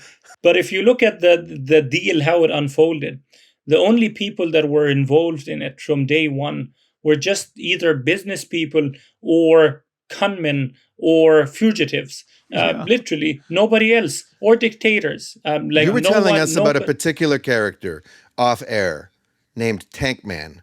Yeah. Can we talk a little bit about Tank Man and what his role is in all this? Yeah. So this is one of the leading negotiators in the Trump Board of Peace. He's a special advisor to the board. He is one of the people that are in charge of implementing Gaza's reconstruction, rehabilitation, and making it livable again. And he's a former Israeli intelligence person called Liran Tankman. And he's this short, chubby I'm guy. sorry. Oh no! He's Tom Bombadil. he's like a kindly innkeeper in Middle Earth. Yes. Exactly. The only reference that comes to mind is a constipated Oompa Loompa. But basically, the guy Even is better. trying. Yeah, he's involved from day one. And if you look at his resume, Israeli intelligence done, Gaza Humanitarian Foundation done. And what is the Gaza Humanitarian Foundation? It's this sham organization that Israel and Trump created together jointly to bait people every single day and then gun them down when they It's came the Gaza to wait for Target food. Practice Society. Right. Yes. Yeah, and we've it's seen the video after organization that video is- of it. Yeah. It's responsible for the murder of more people than those killed on October 7th. Wow. Every single Israeli that was killed on this day. And the way it worked, the United Nations had 400 distribution points of aid around Gaza. And then you had all those smaller organizations, Save the Children, Oxfam, Doctors Without Borders. And this Gaza Humanitarian Foundation, they disregarded all of this and replaced them with 4 distribution points for 2.4 million people. Right. And those 4 distribution points were opened each day for 9 minutes each. 9 minutes in the 9 entire minutes? day. Yes, literally 9 minutes. And they were playing a game like Squid Game, this Korean TV show. Yeah, and they were yeah, playing yeah, a game I've seen of it. red light, green light. And they were playing this sadistically. They had an Israeli commander in their area. He's called Yehuda Vak. And he's a settler that had a metal band with his siblings. They made a music band together. and they still have that music band. And then he decides to go into Gaza and basically like have another gig going on, which is genocide. So that Yehuda Vak, his first order to his troops is destroy everything. Literally, there was a long article about him in Haaretz. His first order, destroy everything. His second order, keep harassing international humanitarian convoys and trucks full of food until they stop trying to come in. Right. And his third order was create extermination zones. So the IDF would create these invisible areas. So whenever soldiers are in an area, they would say, a kilometer to the right, a kilometer to the left, a kilometer behind you, a kilometer in front of you, that's an extermination zone. Anybody that walks in, you murder them immediately. Right. And they would change it arbitrarily too. So people didn't know what was a murder zone and what wasn't. And so this was used as a pretext in order to do the mass murder. The Gaza Humanitarian Foundation is humanitarian in the way that vegetarians are vegetarian, and that the human is what they consume. Right. Exactly. Precisely. Yeah. Like It's pescatarian, like very much- vegetarian, I get you. humanitarian. Yeah. That wasn't for your benefit. That was. I know you. That took a while. Yeah. I like the Why do you jokes that need to assume that come with I'm? Why do you manual. assume that I'm trying to explain things to you? Because it's an I often don't get intellectual things because I'm not the smartest person. I'm still sorry, but I'm focused on Tank Man. Like the fact that this motherfucker's named Tank Man. Was there a tank girl too? Because he in a sequel he could have been the sidekick. Oh yeah. With Tankman, so he was involved in the GHF according to multiple articles, I think Middle East Eye and others. And then basically with GHF, they wanted an Israeli general to protect them. So who would they get other than that heavy metal band guy, Yehuda Vak? Right. And Yehuda Vak is the one that unleashes those massacres. And then Netanyahu nominates him as his personal secretary, which is the second most prestigious position in the IDF after the chief of staff. He was like, bring me that guy from the metal band. And basically, Tankman, after For doing those this, about to GHF Vok, we salute you. Yeah. Bring me Vok. So that guy, Tankman, after the GHF Vok gig, of ages. he decides to come up with another plan, which is let's replace the financial system in Gaza with a Bitcoin, cryptocurrency. Oh, right. He's the crypto guy. Yeah, because this is what we've been reading about, with regards to the plan for a new Gaza is the crypto-based economy that they are they're pitching. So this is Tank Man. Tank Man is also the crypto guy. This fucking guy. Also, the money will be cartoons. Tank Man approves. I'm sorry. He just rolls around Gaza in like a child's tank, like a Fisher Price Tank Man. I think you need to find a better picture of him. There's a picture in which he's surrounded by Israeli soldiers, and then you see the Oompa Loompa vibe there immediately. But basically, that guy, he's been one of the leading negotiators in Egypt. So, and he keeps coming up with these get-rich-quick schemes. Why don't we build this idea in Rafah in which we would put people in shipping containers instead of homes? It's like all of those diabolical ideas from a horror movie with a supervillain revealing his plan. He keeps coming up with them as a humanitarian solution. So that's one guy. Then you have another guy called Adam Hoffman. And I beg you to just look up Adam Hoffman.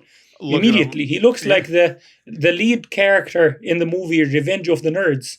And basically the guy, I think he's about 25 years old. He's a Princeton University graduate. His entire CV is two things. He used to write anti-Palestinian articles in the university's right-wing newspaper, and he appeared on a Fox News show with Pete Hegseth. And then I think the third thing was he worked a little bit briefly at Doge with Elon Musk's initiative to destroy U.S. aid. And Hi! Basically, that's the guy. Yeah. Me and Tank Man, we're gonna go and start a band. He was the second tenor in the Princeton, genocidal a cappella group. Yeah, Yeah, So basically, Mr. that Tank guy, Man, send me a drone. The genocide heirs. Yes. Yep. Now Israel had this very beautiful angelic children's band early on in the genocide, in which they sing with this very soft, beautiful voice. We are raining bombs on them. We're gonna annihilate those people. Oh, that song where there will be be nothing left next year, Yes. and we'll be returning. Yeah. Okay, I have to Yeah. ask And then you. it, I have to ask you. I'm always bringing this movie up, and it's sort of I might be violating boycott by even talking about it. Have you seen the Nadav Lapid movie Ken? Yes. no, Which it takes no. that song as a plot point. This Israeli Mm. artist in Tel Aviv decides to sell his soul in order to compose the music for that song, and the family of the poet who wrote the lyrics, because it's an adaptation of lyrics from a long time ago, was really mad that they used this song because it Really? exposes it as a bloodthirsty. Anyway, it doesn't matter. It's a total tangent. But that fucking song was one of the most horrific things to come out of this. These blonde Israeli children singing beatifically about the glory day to come when we will return to this annihilated place. Anyway, No, I think the most horrific thing that I saw, or one of the most, is basically this tender for genocide.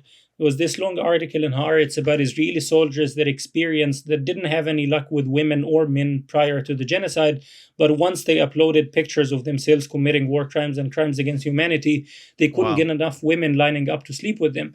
yeah, we Some call of it we those call it soldiers- G-date. It's called G-date. Yeah, genocide day. That's right. Yeah, but some of those soldiers, like one of them said he had to take a sick leave from the army for 2 months because he became like one of those Steve Austin characters. He couldn't get enough women that are lining up at his doorstep, throwing themselves at his feet. And one of those women, he basically said that A leave of swagsons.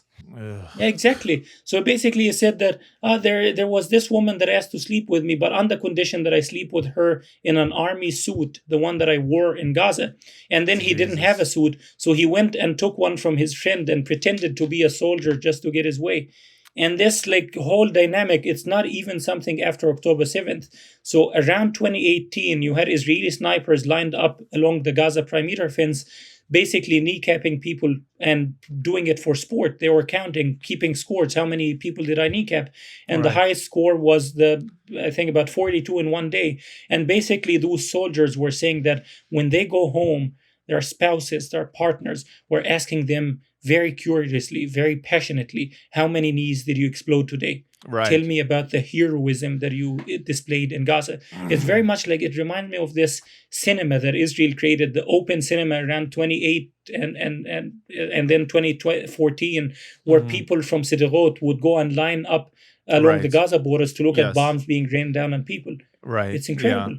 Yeah. I mean, it's really disgusting, to not only be doing genocide openly and publicly, but also doing it to just, make your fucking J-date profile more robust. The fact that I'll admit, the wearing of the suit, like we can have sex, but you have to wear the suit. I did something similar in that one time I dated someone who I'm pretty sure was an anti-Semite. But she wanted me to wear the yarmulke, and I did. I'm not proud of it, but at least I didn't kill nobody. You know what I mean? Other than that my ancestors. Well, look, man, head I coverings. didn't know she was an he- anti-Semite. I put that together later. I realized there was philo-Semitism going on because she really was into. Look, we all have to wear head coverings we don't want to during sex sometimes, Yeah, exactly. But Yeah. ultimate, yeah, it's depraved and disgusting. But it also, when you think about it, it's inevitable. When you become this society for this long, and then it gets locked in, and the window for remembering what it is to be human gets closed for long enough, and you start suffocating inside the fucking bunker of genocidal supremacy, at some point your libido is going to get completely hitched to that. Your sense of manliness or womanliness or connection, cruelty becomes the only kind of contact and so it's going to spill over into literally everywhere, and then you literally can't get aroused or turned on for life, never mind just sex, without another hit of that twisted dopamine. I remember I had maintained a routine during the genocide where I would read every single Israeli newspaper twice a day. There were 16 of them. And there was this article that struck me in the Israeli newspaper, I think Walla, where the article was Which is an Arabic word, right? Walla is an Arabic word. Exactly. Yeah. It's the Arabic word for God, Wallah. It's the one used to swear. And basically, In that newspaper, it was an interview with an Israeli psychiatrist, and he was asked about soldiers that come back and then get depressed and develop signs of mental disorders, etc. And he didn't say it's because of moral injury or because of what they witnessed there. He said, no, it's because they are so proud of what they did there that they can't get enough of it. When they go back to Israel, in Gaza, they felt like gods. They felt like superhumans. They decided who lives and who dies. They felt extremely important. You walk in this armored vehicle, you come out and all the soldiers are saluting you.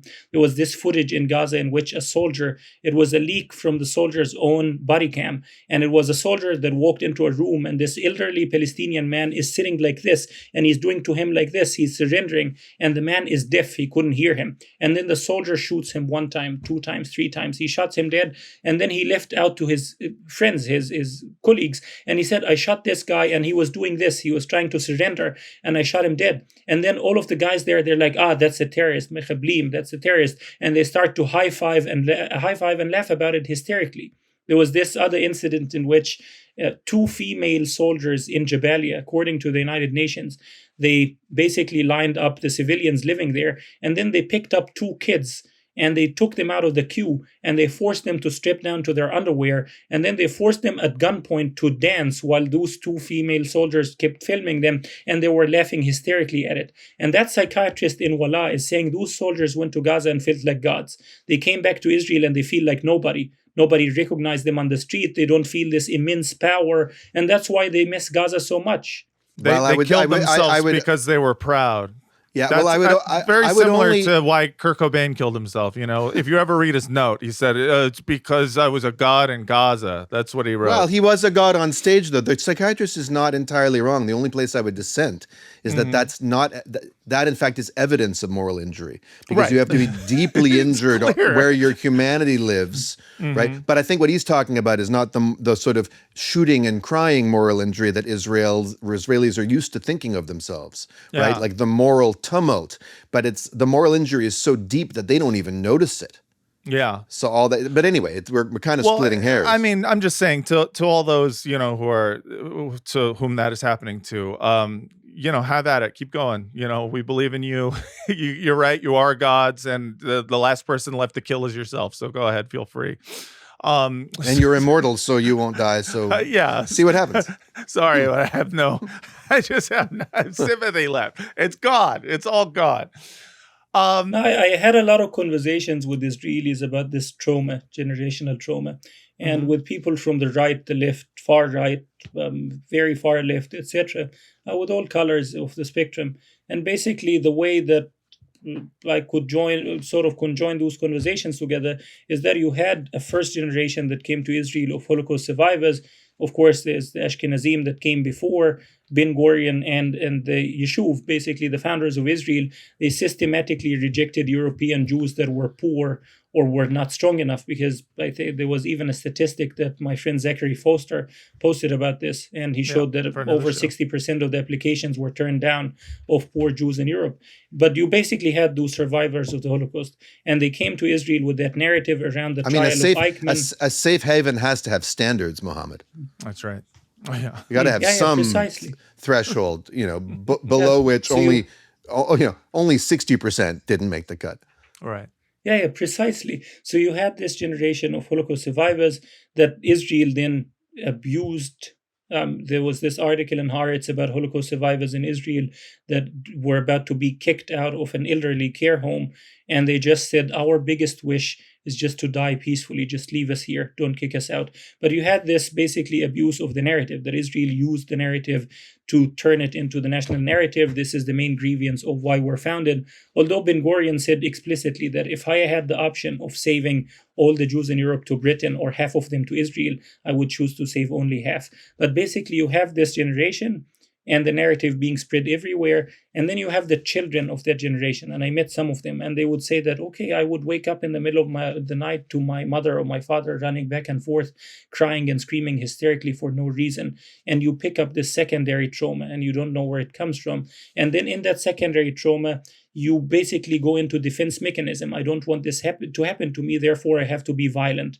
And then you have a third generation that is more sort of, that becomes more and more of the oppressor. Is this German psychiatrist, Jewish German psychiatrist, that went to Israel before it was founded in the 30s, went to Palestine, and he's called Eric Newman. And he said, I'm afraid that once we have liberty and freedom, we will become our oppressors, or worse. He was very explicit about it. So you have that third generation that does not even relate to the Holocaust survivors as a matter of sympathy. They look at them with shame.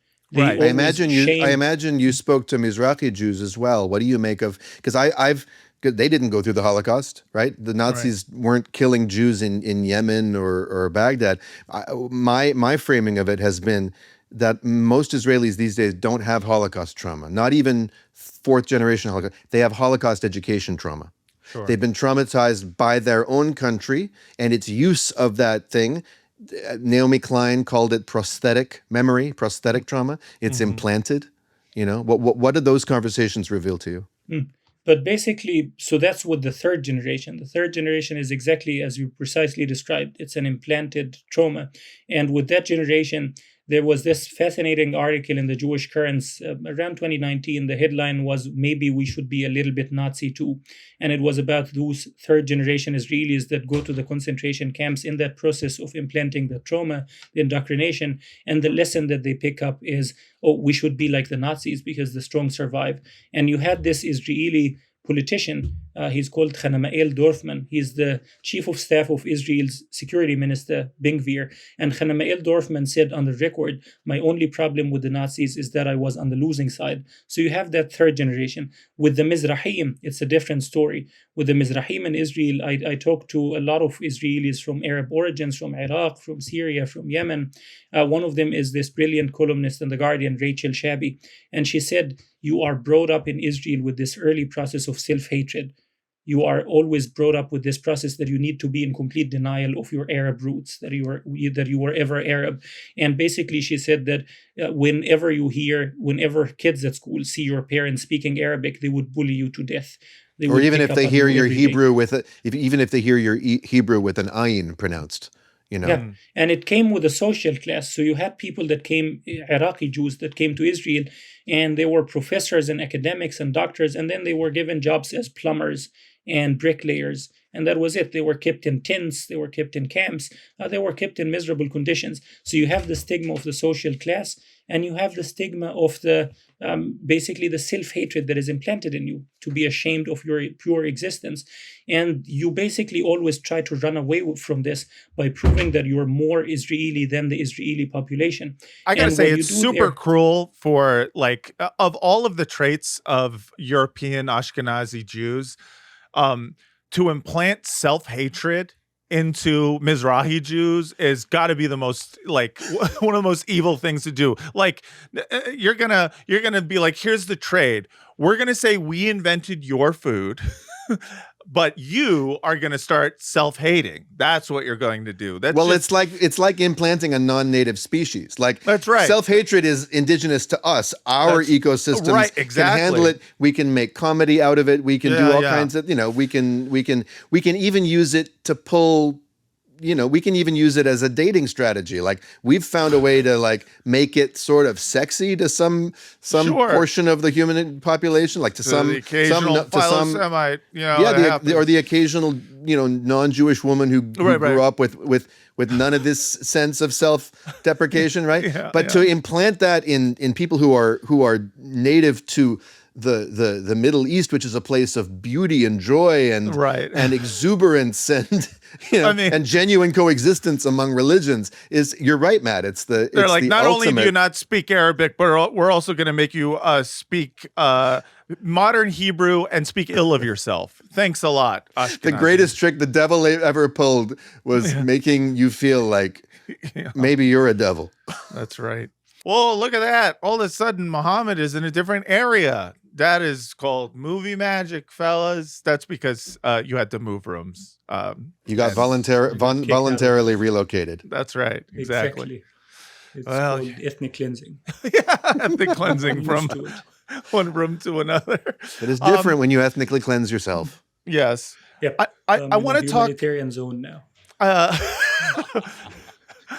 I hope it's not run by Tankman. All right, so I want to talk more about this this race for the leadership role in Hamas.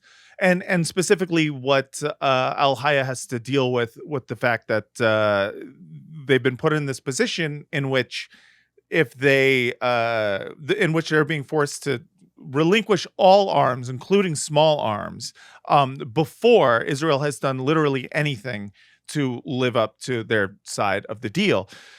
This seems to be unworkable in that they don't, or tell me why it's unworkable. I think that's the question. Is this I think the obvious answer would be because they are going to be left completely defenseless, and that Israel is a bad faith actor.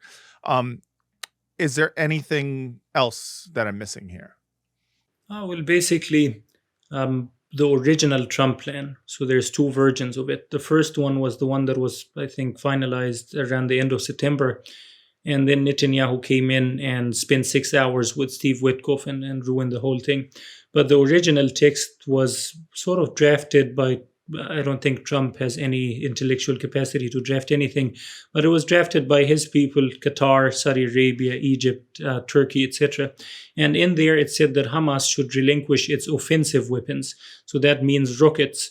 And Hamas was like, okay, we're more than happy to comply, mainly because they don't have offensive weapons left. Most of the rockets have been depleted. There is an abundance of unexploded ordnance in Gaza, unexploded Israeli bombs. There's, I think, about 15,000 tons of those that could be recycled into offensive weapons. But even the rockets that Hamas had, they were, as Norman Finkelstein would consistently put it, they were firecrackers. Right. It was primitive projectiles that had no explosive heads. It had only this propelling force out of the burning fuel and nothing else. Right. So that's like in Gaza, we used to call them belly dancers because they would like go into a tornado in the air. And then a lot of the time, would just basically hit nothing and or fall on the borders between Gaza and Israel. But they would look cool. So basically, yeah, exactly. It looked, this giant roar is happening behind it from the immediate overburning of fuel. And that was it. So basically Hamas said, okay, we're more than happy to give up those because we don't have any of them left. And you can come and take all the unexploded ordnance in Gaza. Right. Then Netanyahu went in and changed that to decommissioning offensive and terror and military weapons and infrastructure. And when you say terror, Netanyahu applies that to anything.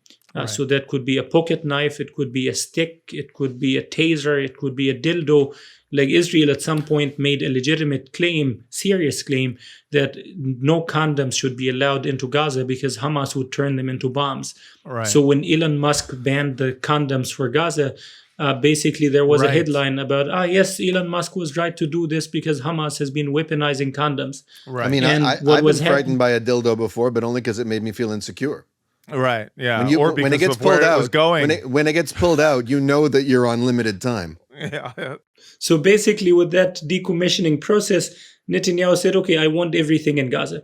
And he made another condition. He said, I want everything to be taken out immediately before we withdraw an inch from Gaza. So what that meant is, if you're someone now living in a tent on the street and you happen to have a kitchen knife, and then Netanyahu comes in and says, give me that kitchen knife and then wait 250 days, and then I might consider withdrawing from Gaza. Any serious person would be like, I'm not an idiot. I'm not insane. I'm not Liran Tankman. So what's interesting to me is that it's like so clearly, like finding just another pretext in order to continue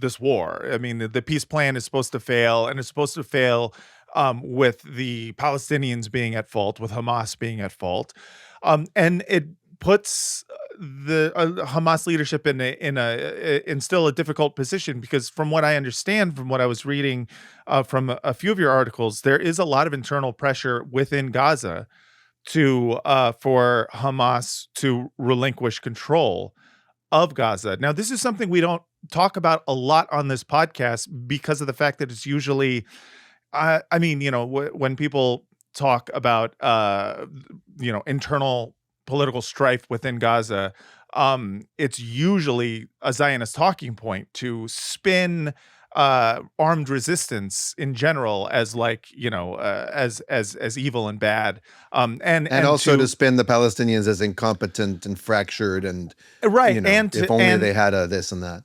And so that people wouldn't, the left or whomever, just could in good conscience support Hamas or support any armed resistance coming from that faction.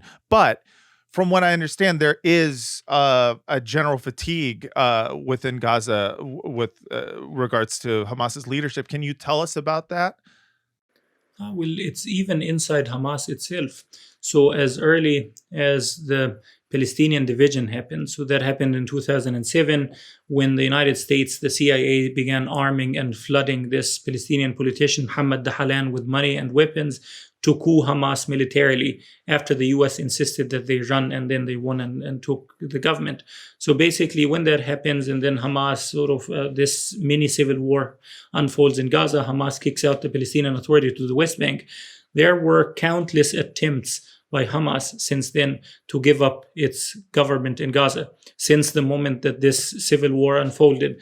And they met, I think, in Saudi Arabia, in the United Arab Emirates, in Egypt, in Jordan, in Qatar, in Turkey, in Russia, in China, in Nigeria, in South Africa.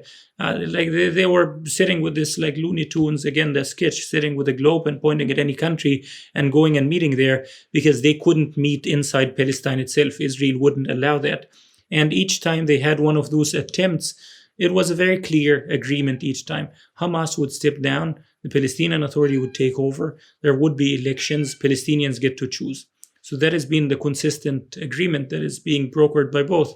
And each time you would have Israel and the United States vetoing that agreement and killing it immediately. I even met someone that used to work at the American consulate in East Jerusalem, and he told me that his job was that every time there was an attempt at Palestinian reconciliation, he would get a phone call from Washington telling him, you have to destroy it today.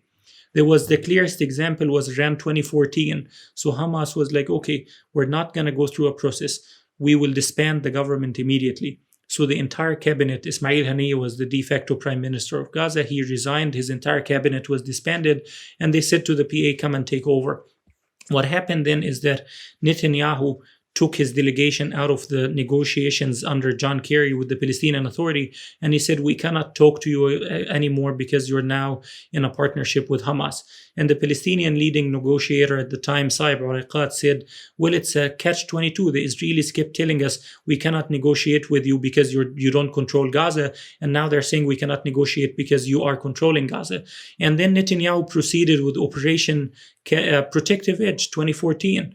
It was the most savage war up until October 7th, in which Israel destroyed Gaza to an extent that the International Red Cross chief at the time, Peter Maurer, went and visited Gaza, and he said verbatim, I've never seen such destruction in my entire life. And that's a guy that's been to Iraq, to Syria, to Yemen, and every apocalypse around the world. And that was to destroy this reconciliation attempt. Then so Hamas, just so I'm clear, and just for the clarity for our audience, what you're saying is that Hamas, even before October 7th, has multiple times tried to relinquish power within it and just stop being the governing body. Why? Is this because governing sucks, or is this because they understand that Israel's need for them to be in? Is it that Israel needs for them to be in power, or can you explain to me what it is about? Like they're damned if they do, they're damned if they don't. Here, what is the catch-22, and who's imposing it? You used the term subcontractor to describe the role that Hamas has sometimes played within Gaza, which really surprised me too. But it's along the lines of Matt's question, like, what are the factors leading to them wanting to voluntarily relinquish anything? Well, for them, they've been very much experimental since they took over government. So the immediate act that they took was to send a letter to George Bush saying, we are ready to accept and negotiate a two-state solution and a peace process. Right. That letter ended up in the garbage. Hamas then came up with a peace plan that was too lenient, too moderate, that the Palestinian Authority and Fatah called it worse than the Balfour Declaration. The Balfour Declaration that led to the creation of Israel. Hold on. And the plan Fatah called Hamas out for being too conciliatory? Yes. Wow. And the plan was drawn up by Ahmad Youssef, the guy that took this schmoozing picture with Hillary Clinton. And it was premised on no immediate Palestinian state. We're going to have a temporary state with temporary borders in less than, I think, about 30% of the West Bank and in the Gaza Strip, and no East Jerusalem at the moment. And we will try to build trust with Israel along the passage of time until they trust us, we trust them enough to give us our statehood. And Mahmoud Abbas said, this is scandalous, this is disastrous, and threw it into the garbage. Israel's reaction to the plan was to immediately get Ahmad Youssef banned from Europe. Before then, he was allowed, he was the Deputy Minister of Foreign Affairs, so the Secretary of State, and he was allowed into Switzerland and the United Kingdom. They got him banned from the United Kingdom immediately. Oh, there's So nothing basically- Israel hates more than a Palestinian partner for peace. There's nothing Yes, Israel hates more than a precisely. Palestinian who wants to give them everything they've been saying would be, including Right. Hamas disarming now, right? You reject Yep, the so plan there's this- that gives you the thing that you said would, Right. would end the genocide. So there's this Israeli strategic analyst called Avner Yaniv. He wrote a book called Dilemmas of Security, in which he described Palestinians becoming moderate as a peace offensive, that you're declaring a peace war against Israel, that you're becoming too respectable. Israel is running out of talking points. And then what is Liran Tankman going to do when you don't have any talking points left? So basically, you need No to more come fuel up in with the new tank. ones. Yeah, that's Exactly. So what happens with these processes? Hamas tried this sort of diplomacy. It got shut down. They tried reconciliation. They were shut down. There was even a Hamas leader that said in the Palestinian newspaper of record, it's called Dunya al-Watan, he said, we don't mind Israel being a Jewish state. And that's a concession that you wouldn't get from Mahmoud Abbas, because Abbas understands that this means rewriting the entire narrative and forfeiting the Palestinian right of return. For that Hamas leader, I don't think he even understood what he was saying. He just said it like polemically. But basically, this attempt, they were very much experimenting right and left. They tried to concede government because, as you said, government sucks. That is number one. You cannot be a liberation movement and handing out traffic bills and electricity bills and tax bills. You're going to be pretty unpopular. And you cannot be the government of the Bantustan and claim to be leading a liberation movement. That's the mistake of the PLO, the Palestinian Authority, is that they became domesticated. They were promised a statehood within 5 years, and they were given nothing. So they were left as subcontractors. They agreed to be subcontractors for 5 years to prove that once they have a state, they can run it. But now they're stuck in that role. So government sucked. And the other reason they understood, Israel needed them to be in charge of Gaza in order to keep Gaza unlivable. There was this Smotrich, he said on the record, Hamas is an asset. The Palestinian Authority is a curse. And he said because Hamas gives Palestinians bad name, it's a very easy scarecrow to delegitimize, throw out there to justify whatever we want. The PA is already a collaborator. It's schmoozing with us. It's doing everything we're asking for, so we cannot delegitimize it sufficiently. They're very honest about this. I asked even Ehud Olmert, why didn't he destroy Hamas in 2008? He came very close. Israel launched a full-scale ground invasion. Hamas didn't have a tunnel network back then, and Hamas didn't have as much sophisticated weaponry. So the simple question, why didn't you deal the fatal blow to Hamas? And he said, my people wouldn't let me. And that was in reference to his government, to his defense minister and foreign minister. He said, they wouldn't let me. There was another point about Obama asking him to end the war in Gaza, Operation Cast Lead, before his inauguration. And he tried to deny that, but it's been written about a lot. But the point that struck me the most is that his people wouldn't let him, that Hamas needs to stay there as the scarecrow. And Hamas understood this.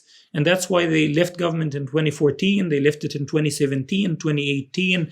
And I think they left it again 2021, 2020.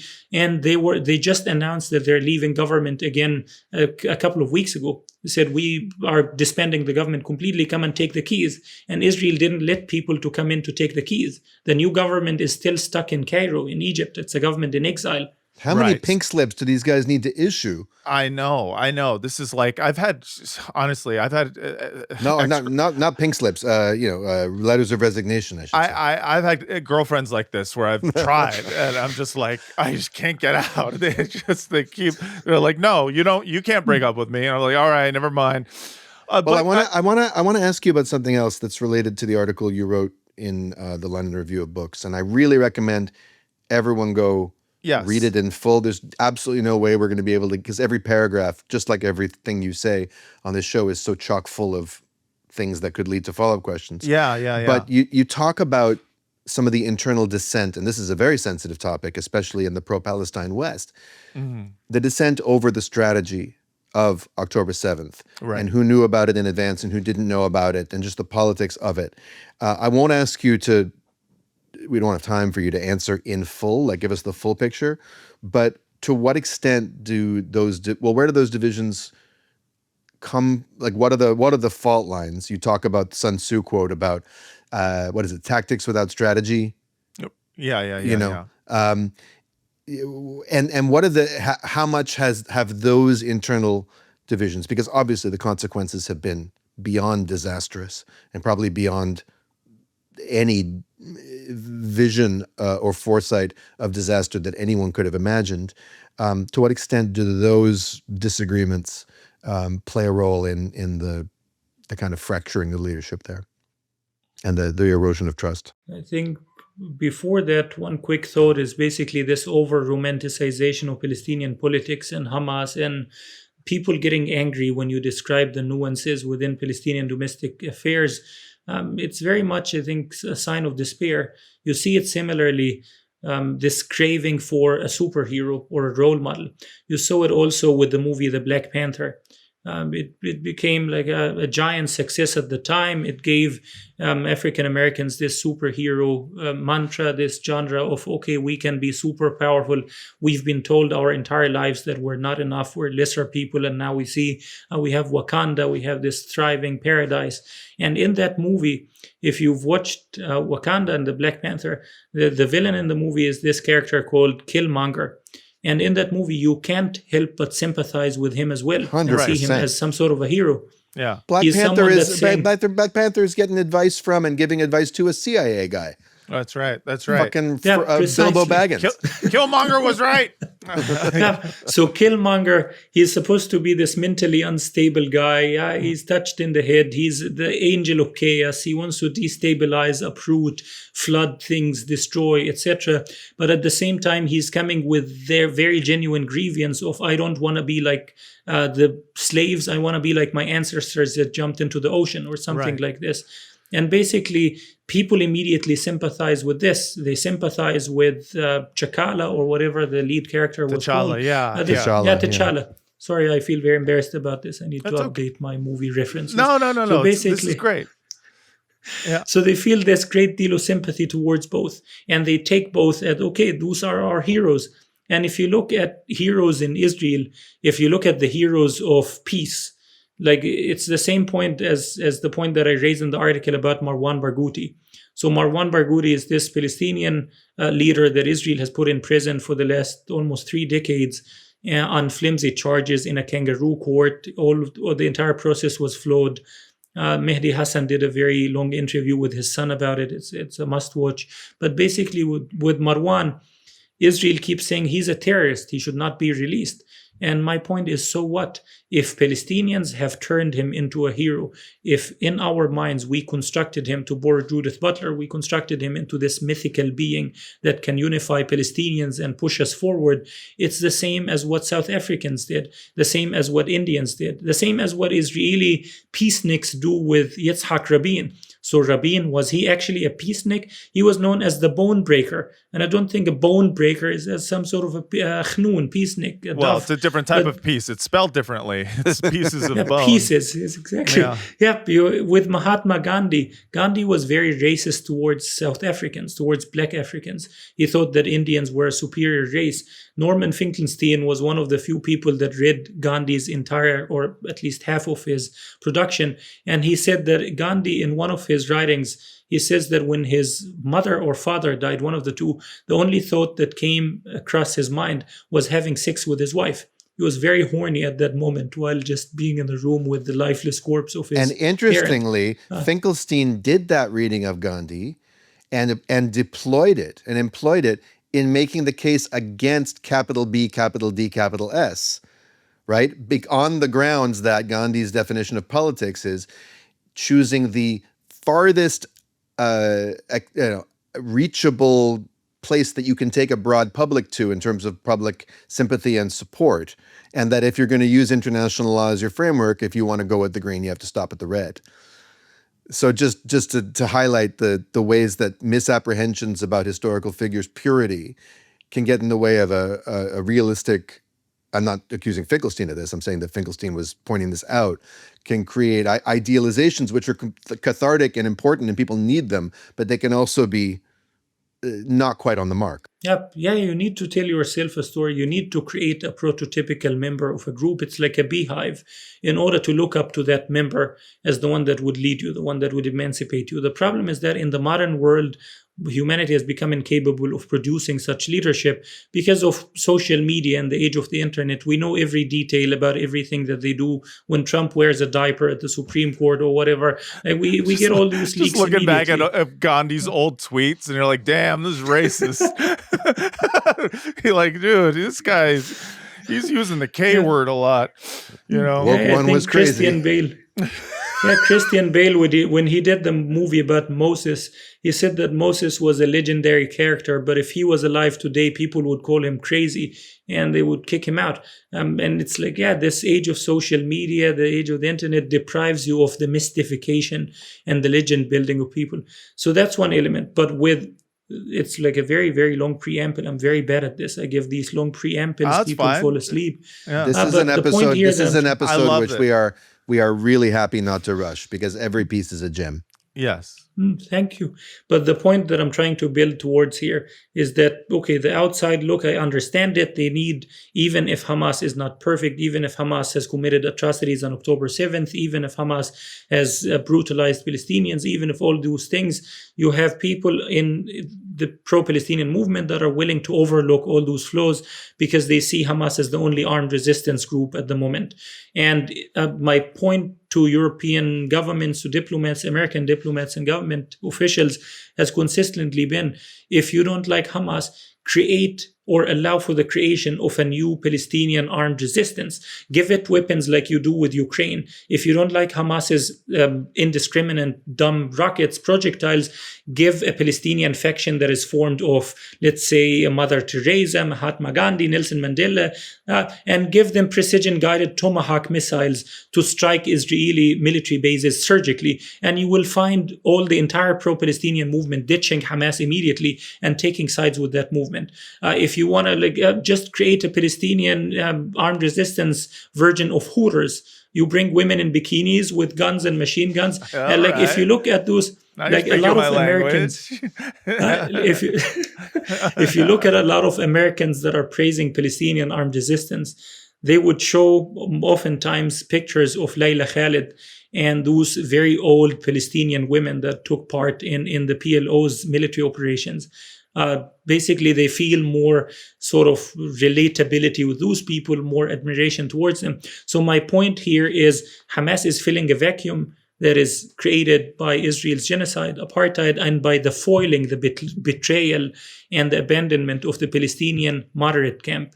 If you don't like Hamas, why did you crush Palestinian moderates? Why did you sell them out? Why did you throw them under the bus? A point for me is that during the genocide, although I have all of those Israeli, American, European contacts here and there as a journalist, but I couldn't use any of those contacts to get a single bag of wheat flour to my starving family on the ground there, or to evacuate a single one of them outside of Gaza. And what that leaves you is this eternity of shame in front of your own people, that everything you've been telling us about nonviolence, moral persuasion, it was all just a sham. It didn't lead to any tangible results. C.C. Rokon. Yep. Right. So basically, if you don't like Palestinian armed resistance or violence or terrorism, create an alternative. So that's leads me back to this point about Marwan Barghouti. If you want Palestinians to publicly say that killing Israeli civilians is terrorism and wrong, release Marwan, because he already said it. If I say to fellow Palestinians that killing Israelis on October 7th, Israeli civilians, was atrocious, was a war crime, was an act of terrorism, I would get a response from a lot of them saying, why are you groveling? The Israelis will never like you, and Israel killed 1,000 times more of our children than we did the other way around. Right. And but they'd if be, I and show they'd be them, right. I mean, they'd be right in the facts. I wouldn't call it groveling, but they'd have a point. Yeah. But if I show them footage of Marwan Barghouti saying it, they would immediately nod their heads in total agreement. And that's the point of a prototypical leadership. And as long as you're keeping Marwan in shekels, in a dungeon, underground, being tortured, beaten up daily, and being roughened around by Israel's terrorist-in-chief, Itamar Ben-Gvir, on camera, you will end up with a version like Hamas, or even more radical and more hardline. Which is why Israel will never release him. Well, so here's a question I have about that, because, Netanyahu has said, and he said this in 2014, you point this out in your article, that Barghouti would unify the Palestinians. I would never release him.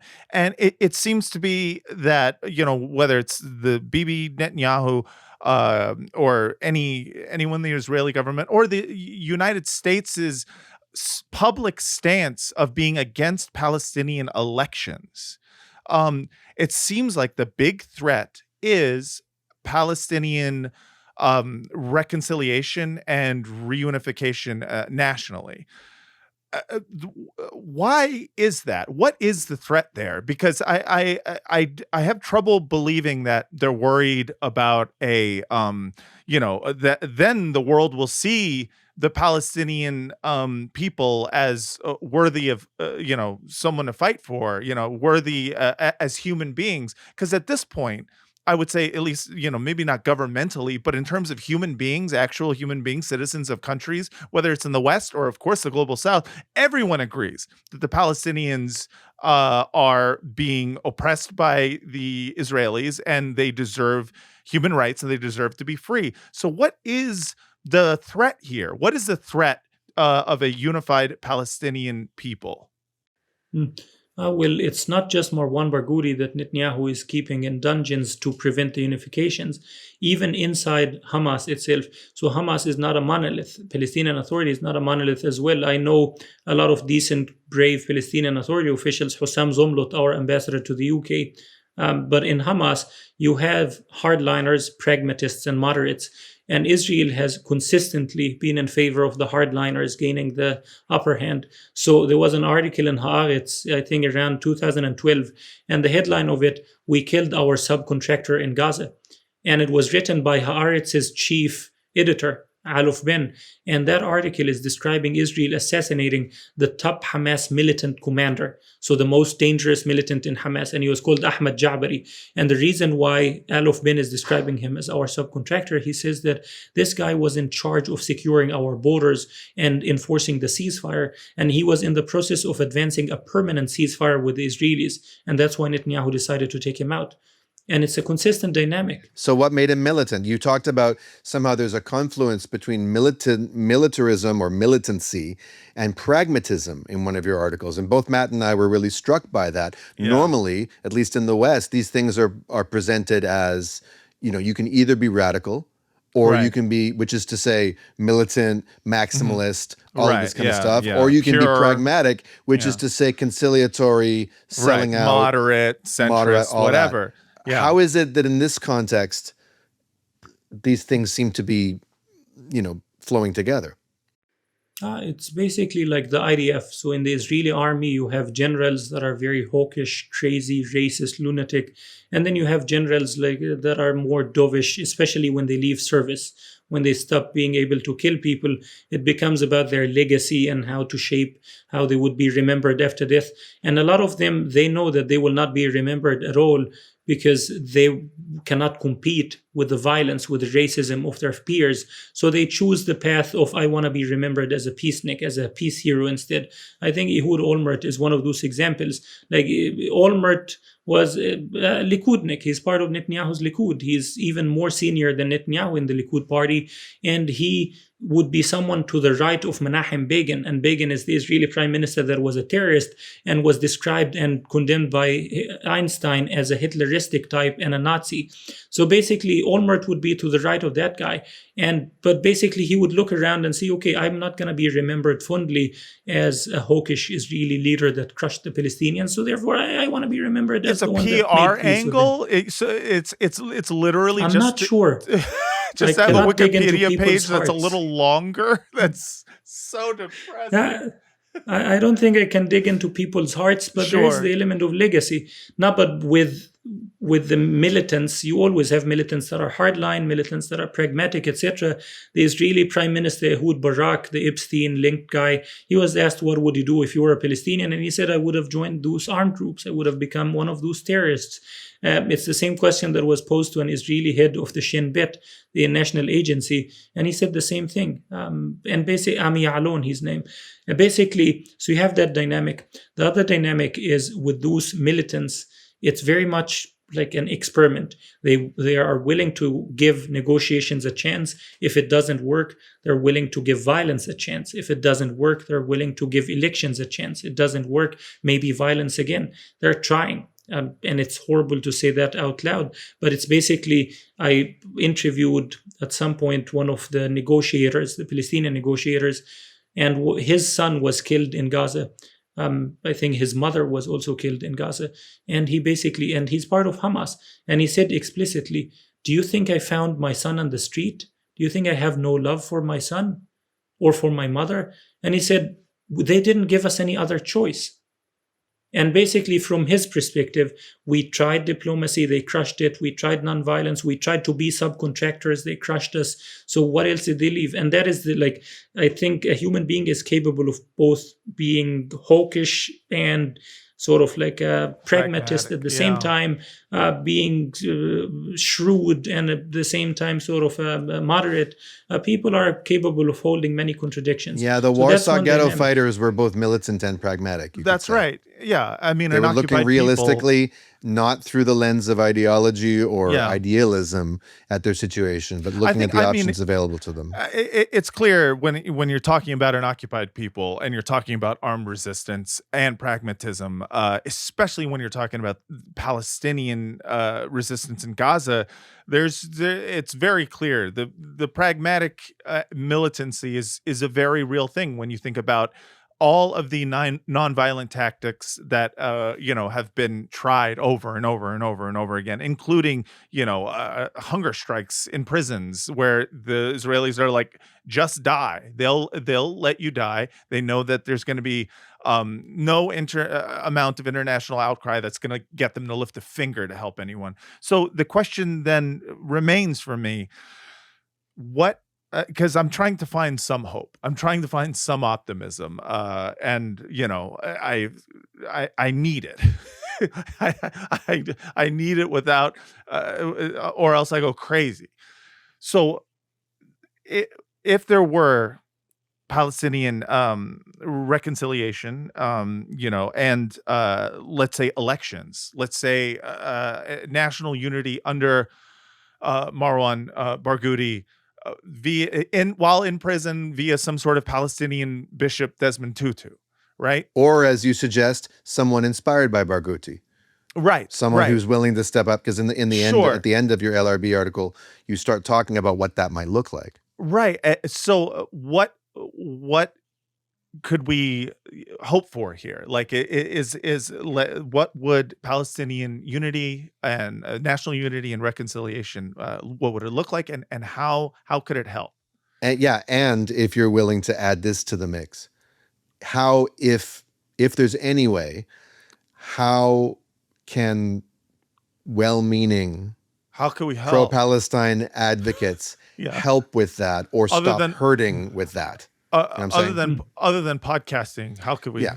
Well, clearly we're doing the utmost anyone could do, but not everyone can podcast. That's right. So what can other people do besides us? What can our listeners do? Yes. Yeah. So basically, for the first question, I think the biggest threat of Palestinian unity, or the biggest potential of it, it's not becoming perfect victims and looking moderate and cute. I don't think that's going to change much in terms of the dynamics.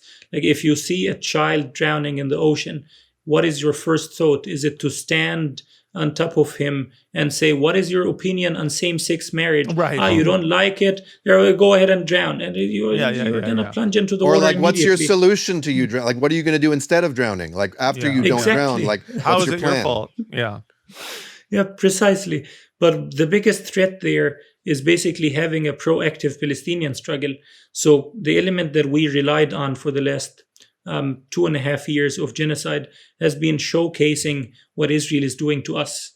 So basically reacting. And it was basically showcasing our naked bodies, the traumas, the scars, the babies and children that were hacked into pieces and then put in plastic bags. And the biggest strategic or tactical goal behind it was we want to create shock and anger. And therefore, if the world see our pain, they will have more sympathy for us. If they see what we are subjected to, there is 3 problems here. The first problem is that anger burns quickly. And the second problem is that your mind has a function called hedonic adaptation that guarantees you no longer would be shocked by the same event or the same scene if you watch it 1,000 times. And the third problem is there's a difference between being perceived as a passive victim and an active victim. If you, like an Indian professor put it to me, I think around 2025, he said Palestinians are at risk of being like the Uyghurs or the Rohingyas, passive victims, that genocide is happening to them, violence is happening to them, persecution, etc. And basically they're not doing anything in return. Violence is happening and you feel that their cause is doomed. You feel that it's depressing, despaired. It's been happening my entire life. How is it gonna ever be over? They've been getting killed for eternity. And that is basically the risk here. Whereas if you have a Palestinian struggle with a leadership, if you remember Yasser Arafat in the 80s, 70s, 90s, he would go to India or to Europe or to the US, and you would have, it would be like news making hour, a peak hour news. You would have thousands of people, if not tens of thousands, taking to the street to see him and greet him. Today, you don't have that. You have a president. Our president is about 90-year-old young. His dad lived until 106. The entire leadership of the PLO are either senile, demented, or wearing diapers. And I don't mean any offense to people who wear diapers, but basically what I mean None here taken. is that it's I mean, it's one thing to be an American puppet. It's another thing to ape our form of government, the gerontocracy. Yeah. That's right. Yeah, You don't have to and imitate us basically in what- every way. Yeah. Yeah, precisely. Like Mahmoud Abbas, the way it was described to me by some of his people, his daily routine is 2 hours of work, and that's it. And in the 2 hours of work, there is 1.5 hours of chit chat and half an hour of smoking. And then he goes back home, spends time with his grandchildren, falls asleep on a bench in the balcony, reads some gossip magazines, reads some of those very old playbook magazines, and that's it. That's his daily routine. Well, that makes You me cannot feel be better about my occasional smoking, at least. Right. Yeah. So And not I an can say that inspiring. because my mom has told me she doesn't watch this podcast anymore. Right. So not an inspiring figure. It's, and no one in the Palestinian Authority is an inspiring figure right now. And if they had that, I would say no one in Hamas is either inspiring at this stage. Like, you don't have a Palestinian leader that is now at the top, that is sort of galvanizing the masses. And it's something that Hamas understood. So you had the second in command in Hamas. He was called Saleh Haruri. And in 2020, he said in a leaked phone call, he said verbatim, armed resistance in Gaza displayed heroic examples, but it failed to produce results. None of the land was liberated. The siege was not broken. Negotiations failed as well. Non-violence failed as well. He said, when we call on our own people or the Palestinians in general to come out for a protest, a demonstration, we barely get 500 people in the West Bank because people don't feel the connection between the public and the leadership. And he said, without Palestinian unity as a precondition to moving the struggle forward, you're going to stand in place. And that's precisely why Israel assassinated him. Again, any person with any moderate platform is taken out. So basically what you have is, if you have a new leadership that is chosen by the Palestinian public, Marwan Barghouti or a Marwan deputy or Marwan 2.0, the biggest risk to Israel is that this can lead to a Palestinian mass mobilization. In South Africa, the biggest element of success there was not the BDS on its own, was not global solidarity, and was not at all moral persuasion. They tried that between 1912 and 1953 for 40 years, and it was doomed. This going to Britain and telling the British government that buying stolen gold and diamond is illegal, immoral. Nobody was listening. Yeah. But basically, they relied on public mobilization to paralyze this country from within. And that public mobilization can only be restored if you have a leadership that is either produced through legitimate means, fair and free elections, or Marwan Barghouti coming out, or a Marwan deputy, or Marwan 2.0. And that is the risk to Israel, is a proactive Palestinian struggle. Well, Mohammed, that is all. It's fascinating. Shut up. Don't laugh. I can do it. Oh, I thought you were laughing. No, that's not what I'm laughing about. I'm laughing about the fact that we finally have a Joe Rogan of the left. Us. We're at 2.5 hours. That's right. And Yes. we could keep going for, we would love to have you back because we could do this again. We What could. do you think I was thought going you to were laugh at? laughing at me doing the world's most pained segue. It's only pained because we'd love to keep talking to you about this shit. That's true. A lot of good stuff said there. Daniel had to go to the bathroom. That's why it was a little break in between. Yeah. But before we get out of here, and I know people are watching this going, what do you mean before? But we have just one more thing left to do. World's most pained segue is the one that drove the founder off a cliff. That's true. Before we leave, there's one thing we have to do, because it wouldn't be an episode of Bad Hasbara if we didn't show you a little bit of the Hasbara with a segment you know and you love. It's called Am Israel AI. Picture of a lion with an Israeli flag, and a picture of Hamas as an octopus or a bug. I'm Israel high. I'm Israel high. I'm Israel AI. Israel AI. Wow. It's been That too was long. brilliant. Welcome back, Matt. Oh, man. I could have gone to the bathroom and how long that bumper is. So there was a tweet today that came out that was created by someone by the name of Sheffy Paz. Someone from the peace camp. Yes. A former, what's her history, Muhammad? Tell us about Sheffy Paz. Well, she was a member of the most left-wing party in Israel, Meretz. I She's used to have a lesbian. Meretz t-shirt. When I lived there in 93, 94, on a kibbutz in the Gaza envelope, by the way, Urim. Very Wow. close. We had Palestinian day laborers Meretz. come into our. I had a fucking Meretz. We met with Yossi Sarid and Shulamit Aloni at the Knesset, and I proudly wore it. And I'm like, this is the real peace party. Yeah. It was. I got rooked, man. Do you want to see what one of their members posted recently? Yes. So this is this is something you quote tweeted this. So Sheffy wrote, "Sanitation Department, we're here for you." And you wrote, "Israeli lesbian, quote, human rights activists. She was a member of Israel's most left-wing party, Meretz. And now you can see what exactly she posted.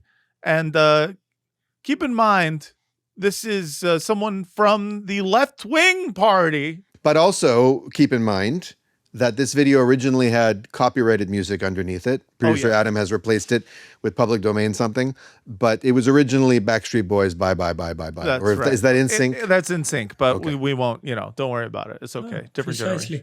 But basically, that woman, she identifies still as a human rights activist. Okay. Yeah. She was a member of the Israeli very left-wing party, Meretz. And basically, she used to participate in demonstrations against Israeli settlers in Sebastia. So she identified as a hardcore left-wing activist. Yeah, liberal And Zionist. basically, exactly, liberal Zionist. Well, you know what they And- do to left-wing lesbians in Israel? They make them produce videos like this. No, they throw their leftism off a roof. That's right. Well, here's the video. Oh my God. All right. So for those of you, Terrible. Yeah, Just this is like terrible. truly one of the most disgusting things I've seen, and I've seen a lot of disgusting AI. This is the video is of a trash can, trash garbage truck. Instead of picking up trash cans, it's picking up black, I assume African Migrants, migrants, homeless on the street. homeless on the streets, picking them up and throwing them into a garbage truck. And again, NSYNC was playing over this. Ugh.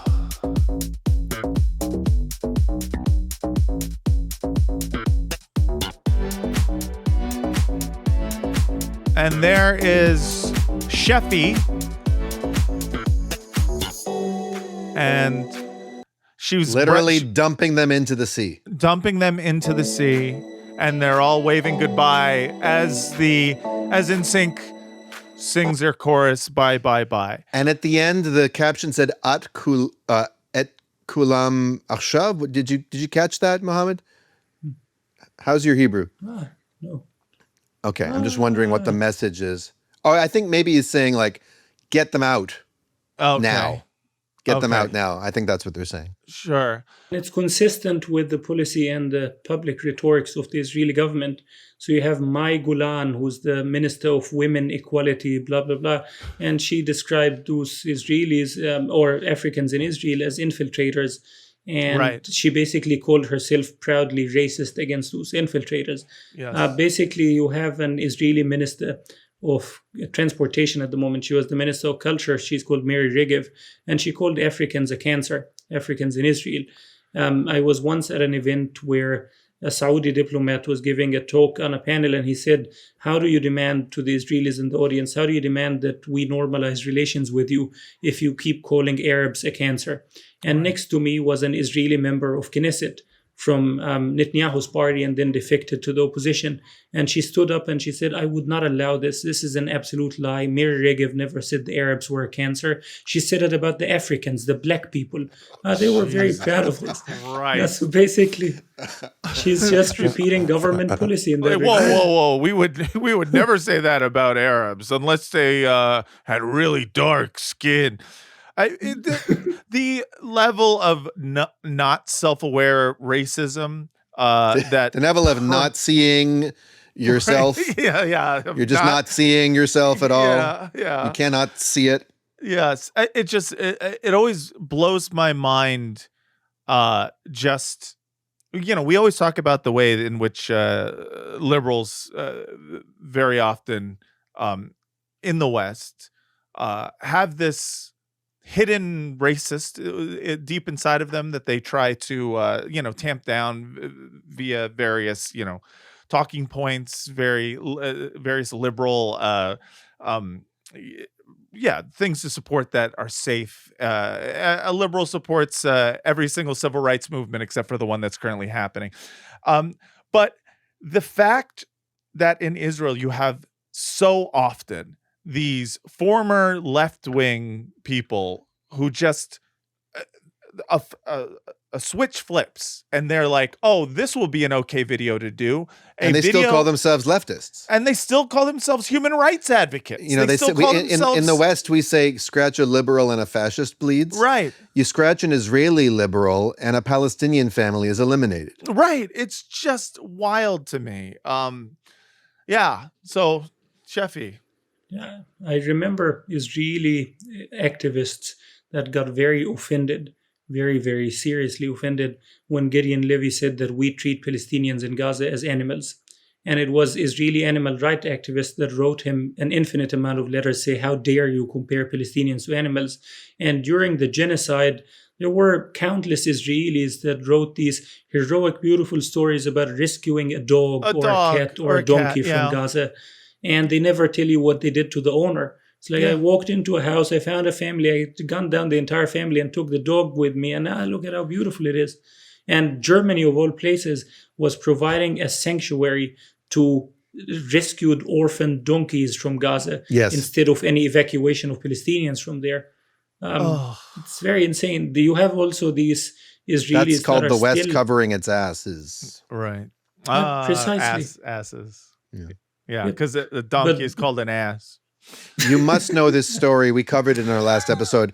It's a Patreon episode. I recommend everyone see it because Elik Harpaz was great.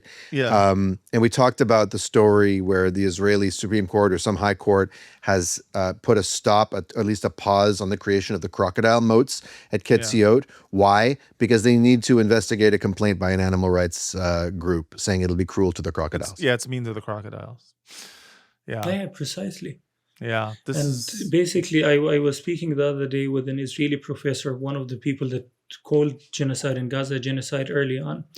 And I tried to have a conversation about the state of being in Israel. And he said, well, they are in annihilation mode, the overwhelming majority of the population. And it's terrifying him that he cannot walk on the street or go to a pharmacy or a grocery store without interacting with someone that potentially was committing genocide a few days ago in Gaza. Yeah. I mean, it is. It's societal. It's deep, and it is completely horrifying on a very real level.